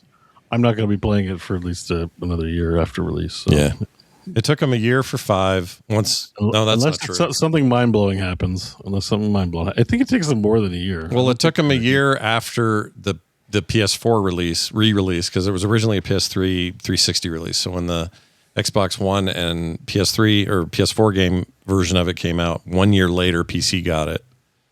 And same thing happened in 2018 with Red Dead Redemption. It took a year after that release for it to hit PC. So I suspect it's going to be something like that here. I don't know why they do that, other than they can, because they'll just make money again. They don't need it, but if it ain't 60 frames on a base PS5, I'm out. Sorry, folks. I'm out for now. Oh, it's good to have standards, you know. Mm-hmm. That's where I'm planting my flag. All right. Well, everyone else has gotten to play Star Wars Zero Company except us, because we're dutifully doing a show right now. So next week, expect a whole lot of impressions of Star Wars Zero Company. So far, the only thing we can talk about is the character creator. Yeah. And the tutorial stage. The first 2 parts of the tutorial stage. And the story, the reviews are really good from critics. The reviews on Steam are mixed because apparently there's some performance issues. We'll see how they affect us. A lot of performance issues. Even the reviews I read from critics, and this is the nature of reviews right now, they're still giving it very high scores while also noting performance problems. But I know 2 of the reviews I read talked about performance issues. That can hopefully be patched. It can be patched. Hopefully they will do it. I guess is what I'm trying to say. So far, I haven't noticed anything too crazy. The opening menu had some weird texturing for me. I don't know if that was my display resolution, although I did change the resolution and it was actually worse on a lower resolution than on high. Weird. So I'm not sure exactly what's going on with that, but there's a couple. I did notice that in the opening cutscene, when it was cutting between characters, it was the cut would happen before it properly loaded the next scene. So there would be like a little stutter to position for the next cutscene. All this is stuff that could probably be fixed. Again, hopefully they do, because I would say that there is a history specifically in this genre, having just finished playing a bunch of Midnight Suns and being a huge fan of XCOM, that they don't always fix these things. But I do suspect this game is going to be big, and hopefully we will see fixes to it. If that's something that's going to break the experience for you, if there are some jitters, weird hiccups, stuff like that. The one I saw, the review I saw specifically called out the loading screen. They hide it with a cutscene, but then they pointed out that the cutscene is jittery. So it's like, we don't want you to look at a loading bar. Here's a cutscene instead, but then the cutscene is clearly a loading screen because the cutscene isn't playing properly, and that's not great. So, yeah, well, to me, that doesn't break it. To me, tactics games are more about how does it play in the tactics. The little bit that I've played definitely feels very XCOM-y, but with some big differences. They're definitely playing with, you can do Overwatch mechanics and stuff like that. So I think I'm going to like it very much, but if you want a perfect, flawless, bug-free experience, you may want to wait until a patch or two. Which is a bummer, because I'm going out of town and I really want to play it. Well, you should. I don't think there's going to be... Because I'll be out of town, and the Steam Deck, apparently, they're getting like 15 frames max. There's no way I'm playing it on that. So I don't know. You play tonight, right? Or are you leaving right after the show? I'm playing... I will be here tonight. I don't leave till tomorrow morning, so I am going to play it tonight. But I'm stressed that I'm not going to... I don't know. It's just going to feel bad being away from it. You wanted to take tactics on the road. Kind of, yeah. And my wife could care less about this, and it's our anniversary, and so I need to get my headspace where hers is. You aren't playing video games on your anniversary trip, Scott. Exactly. That's exactly right. And so here's try. I'll try. I'll give it a shot. I was going to offer some suggestions, but maybe for Kim's sake, I'll just keep them to myself. But tonight, I am definitely going to play as long as I can play it. All right. More on that soon. Let's get to some feedback, Beau. We got one from you here. It goes like this. If I can find the freaking... I like that Beau immediately assumes, it's feedback for me. Here we go. Might be trouble. It might actually, but you may have a good answer. It's from Brian Trolldan in our chat. He wrote in and says, Beau, if you're going to call something criminal, then there should be some sort of allegation about the laws that exist which are being violated. He's talking about your comments around Star Citizen. And I think your answer was, or I think your statement was, before I read the rest of this, that it should be criminal. I don't think you were saying it broke any laws that we knew of, although it's still no, he definitely said what they're doing is, I think he even doubled down and said they are committing crimes. Oh, well, all right. I think that is an actual okay, quote. All right. No, that clears it up. So I appreciate you trying to get Beau off the hook, but he definitely said, no, they are criminals committing crimes. I mean, it's a scam. It's fraud. All right. So it goes on to say it's fine to call something immoral. It's fine to say something should be illegal. But if they are saying, give us money and we'll give you access to what is currently developed and I'll continue development until it's done, unquote, and it's still continuing development, then I am sure they haven't broken any of their carefully worded agreements and they're not violating any actual laws. They may be incompetent. They may be immoral. Their development may be utter garbage and a total failure on all counts of management. None of that is criminal, says Brian. Well, what do you say to that? Well, he's sure, but I'm not. So. He sounds sure. He says, "I'm sure they haven't broken any agreements or any laws." You think if we took this to court, that's the case? So I'm like, I think it's criminal. If we took this to court and that meant this, I know, but I'm saying that's just the scenario. If we took this to court, which would mean discovery, right? They would have to give up paperwork, information, I wouldn't take financials. I'd report it to the police. Like it wouldn't be for me. This would be. But what I'm saying, I'm not. That's my point. Prosecute. Yeah, I don't mean us in particular. I mean the royal we. Let's say they go to court. They're accused of fraud. They open up the books. You are confident that what would be shown would be they would have criminal intent or criminal actions against already fraud laws as they already exist. No, it's not anything secret that would be the crime, right? It would be like if a company does a bait and switch, they can be very public and unintentionally doing it. So the way it works in Canada is we have a consumer protection agency. So when a big company is doing fraud, they're not going to take the company to jail. You're going to file a complaint with the Consumer Protection Agency. The Protection Agency will conduct an investigation. And then if they're found to be conducting fraud, then cases may launch from claimants because of that, because of those findings. But generally speaking, I think the government won't react in a way where it's like, well, the giant big company is going to go to jail. It's just going to be like they have to stop doing what they're doing, potentially pay a fine. This happens all the time. Meta is paying some big fine for something they're doing. They're not throwing Zuckerberg in jail. They're found liable, and they have to take measures to fix it. So, and it's because it is crime because they have violated the law. So I'm not saying they're criminal as in like it's a Bugsy or, Al Capone doing shit, scamming you. It's the entities are handled differently. The corporate entities are handled differently, but they can be in violation of the law, and violating the law is crime. They probably won't say like, oh, we intentionally did this. Who knows what goes on behind closed doors? But if there's no records, good luck proving ill intent. So, they can sort of hide behind like incompetence. But if that incompetence, if you put glass in baby food jars and babies die, and you're just like, well, it's gross negligence. Like, we didn't really want to do that. It's still a crime. You still killed those babies. And you still have to pay restitution, take act measures to do it. We have to create laws to ensure that inspections happen on your products. And this is a big $1 billion affair. And if they're not providing consumerate value to investors or customers, i.e. ripping people off, it is a crime. And so that's yes. All right. Does that answer your question? Troll Dan, let us know. I have some experience in consumer protection as a prior profession. So I have a little bit.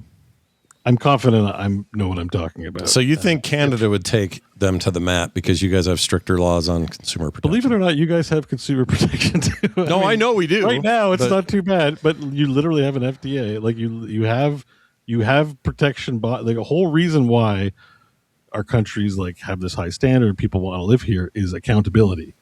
Companies can't just do whatever they want in the name of profits, in spite of a whole bunch of people thinking that and saying so.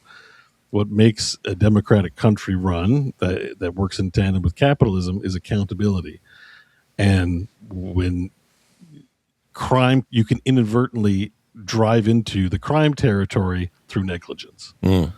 And, if you're negligent while driving and run someone over, you're still criminally liable for manslaughter or murder. Like you're still going to jail, potentially.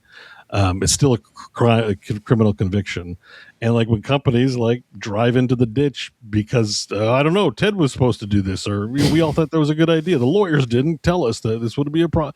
Like, don't give a shit. You're stealing or you're hurting people. And so yes, it is criminal. You can, and it's not like some big accusatory thing where it's like you want to make sure you're careful before you say that. It's like, no, I think if you're taking money and not providing consumer value, there's an argument to be made that you're stealing, you're frauding, and it feels like because the company has been active for a decade and a half now, and there isn't a release of a single product, in spite of the fact that it would seem to be that's how Kickstarters work, and that's how this, maybe for investors, you agree to lose your shirt, right? Like if I invest in some new startup and they go under, that's investing, that's what happens. It's not criminal. But if you're a consumer who's asked to buy in early access for something that never gets delivered, if I go to McDonald's and don't get a hamburger, that's a crime. If I order a Big Mac and they're like, we just took your money and goodbye, no Big Mac, crime. And so it's like in that territory, It's a longer term thing though, right? Because some of them got their polygons. It's just a question of whether they'll get their final game.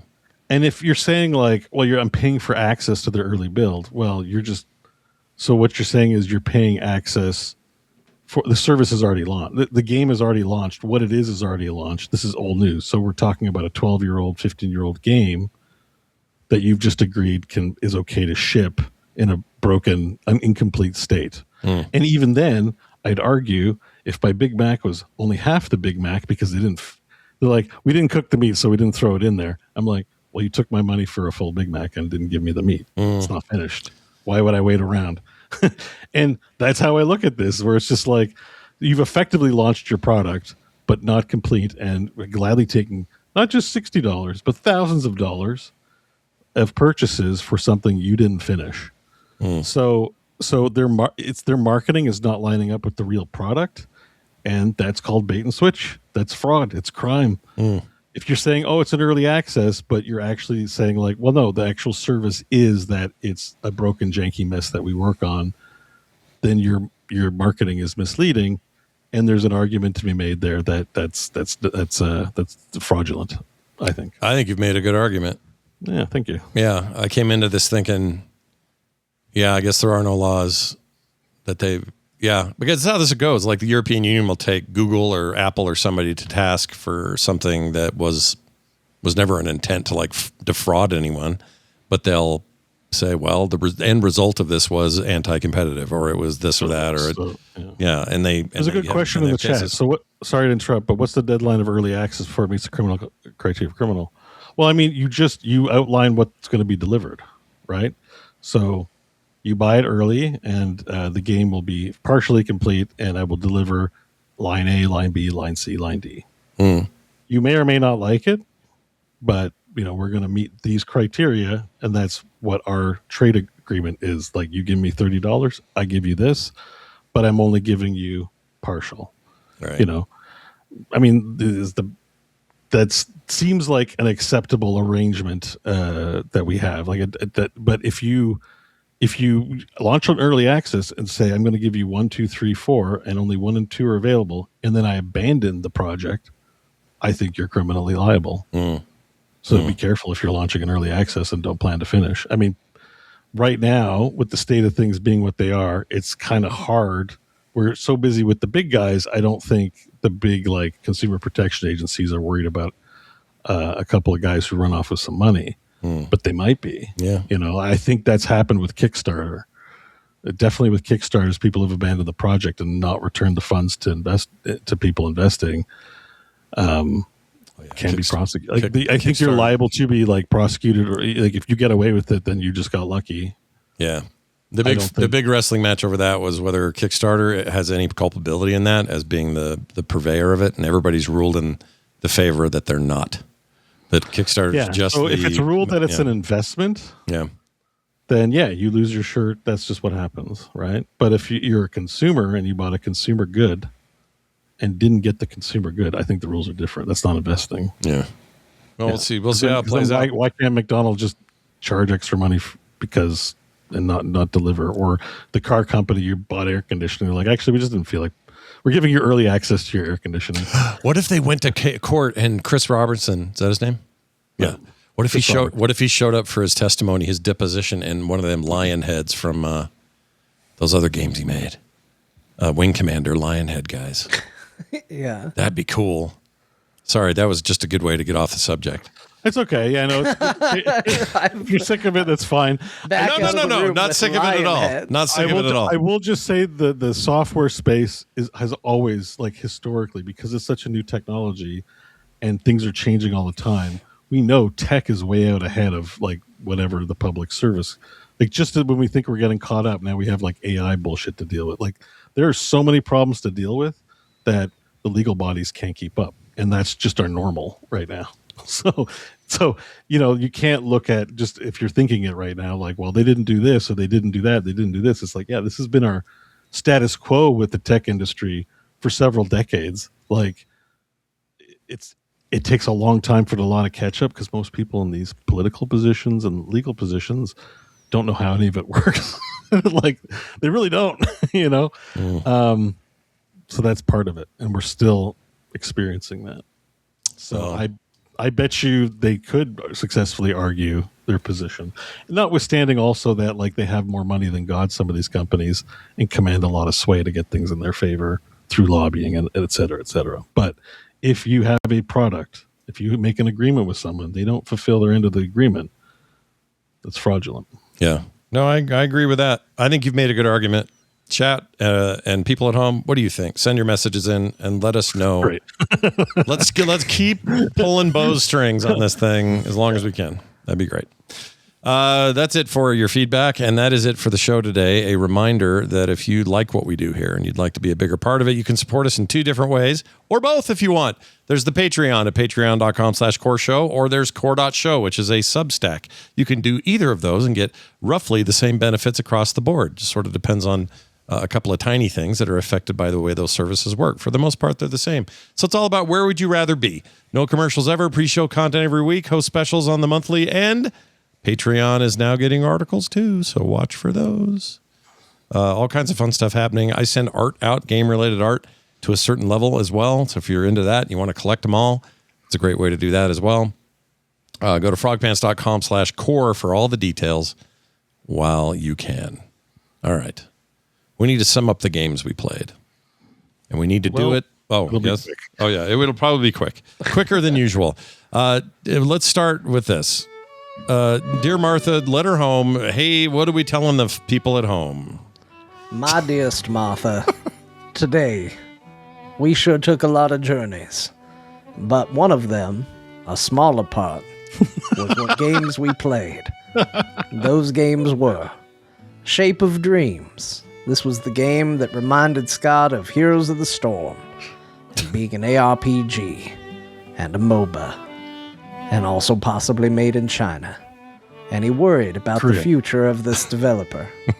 Korea, Grandma? Or Korea. He thought it was China. We're not doing Grandma. We're doing Martha. Hey there, I overheard you writing your letter there to Martha. You know what? This is all falling apart. I'm using Martha AI. Martha AI can do it. Okay, go. Today on Core Show, Core Games for Core Gamers, they talked about Shape of Dreams, a MOBA game that is Fantastic Lizard Cowboy meets ARPG MOBA. They also played Spinny Dungeon, which is a slot machine gambling game demo RPG. They also played Truck-kun is Supporting Me from Another World, which is a racing crazy taxi game. John played How Many Dudes, a question that the answer was 30. John's son, Bloodman, also played Journey. Beau did not play games, but is making game on Godot game dev platform using AI. Yeah. He loves AI now. He loves what we're doing here in the AI world. That's what they played on Core Podcast for Core Gamers, gamescore.com. Nailed it. Holy shit, I like the AI guy a lot. All right. Well done, everybody. Hey, guess what that means? That means we'll be back next week. I'm going to take a few days away. Don't have too much fun without me, but we will be back next Thursday for a regular show. And I look forward to seeing you all then, unless something weird happens in Moab. And if it does, well, it's been great knowing y'all. That's going to do it for today.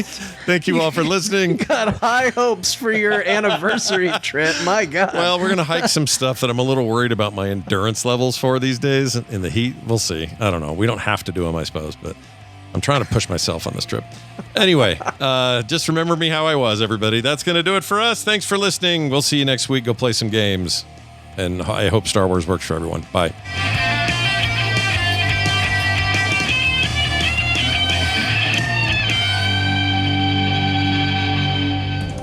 Find all our shows at frogpants.com. Be careful. You'll probably get sick, just like when you eat rotten food off the ground.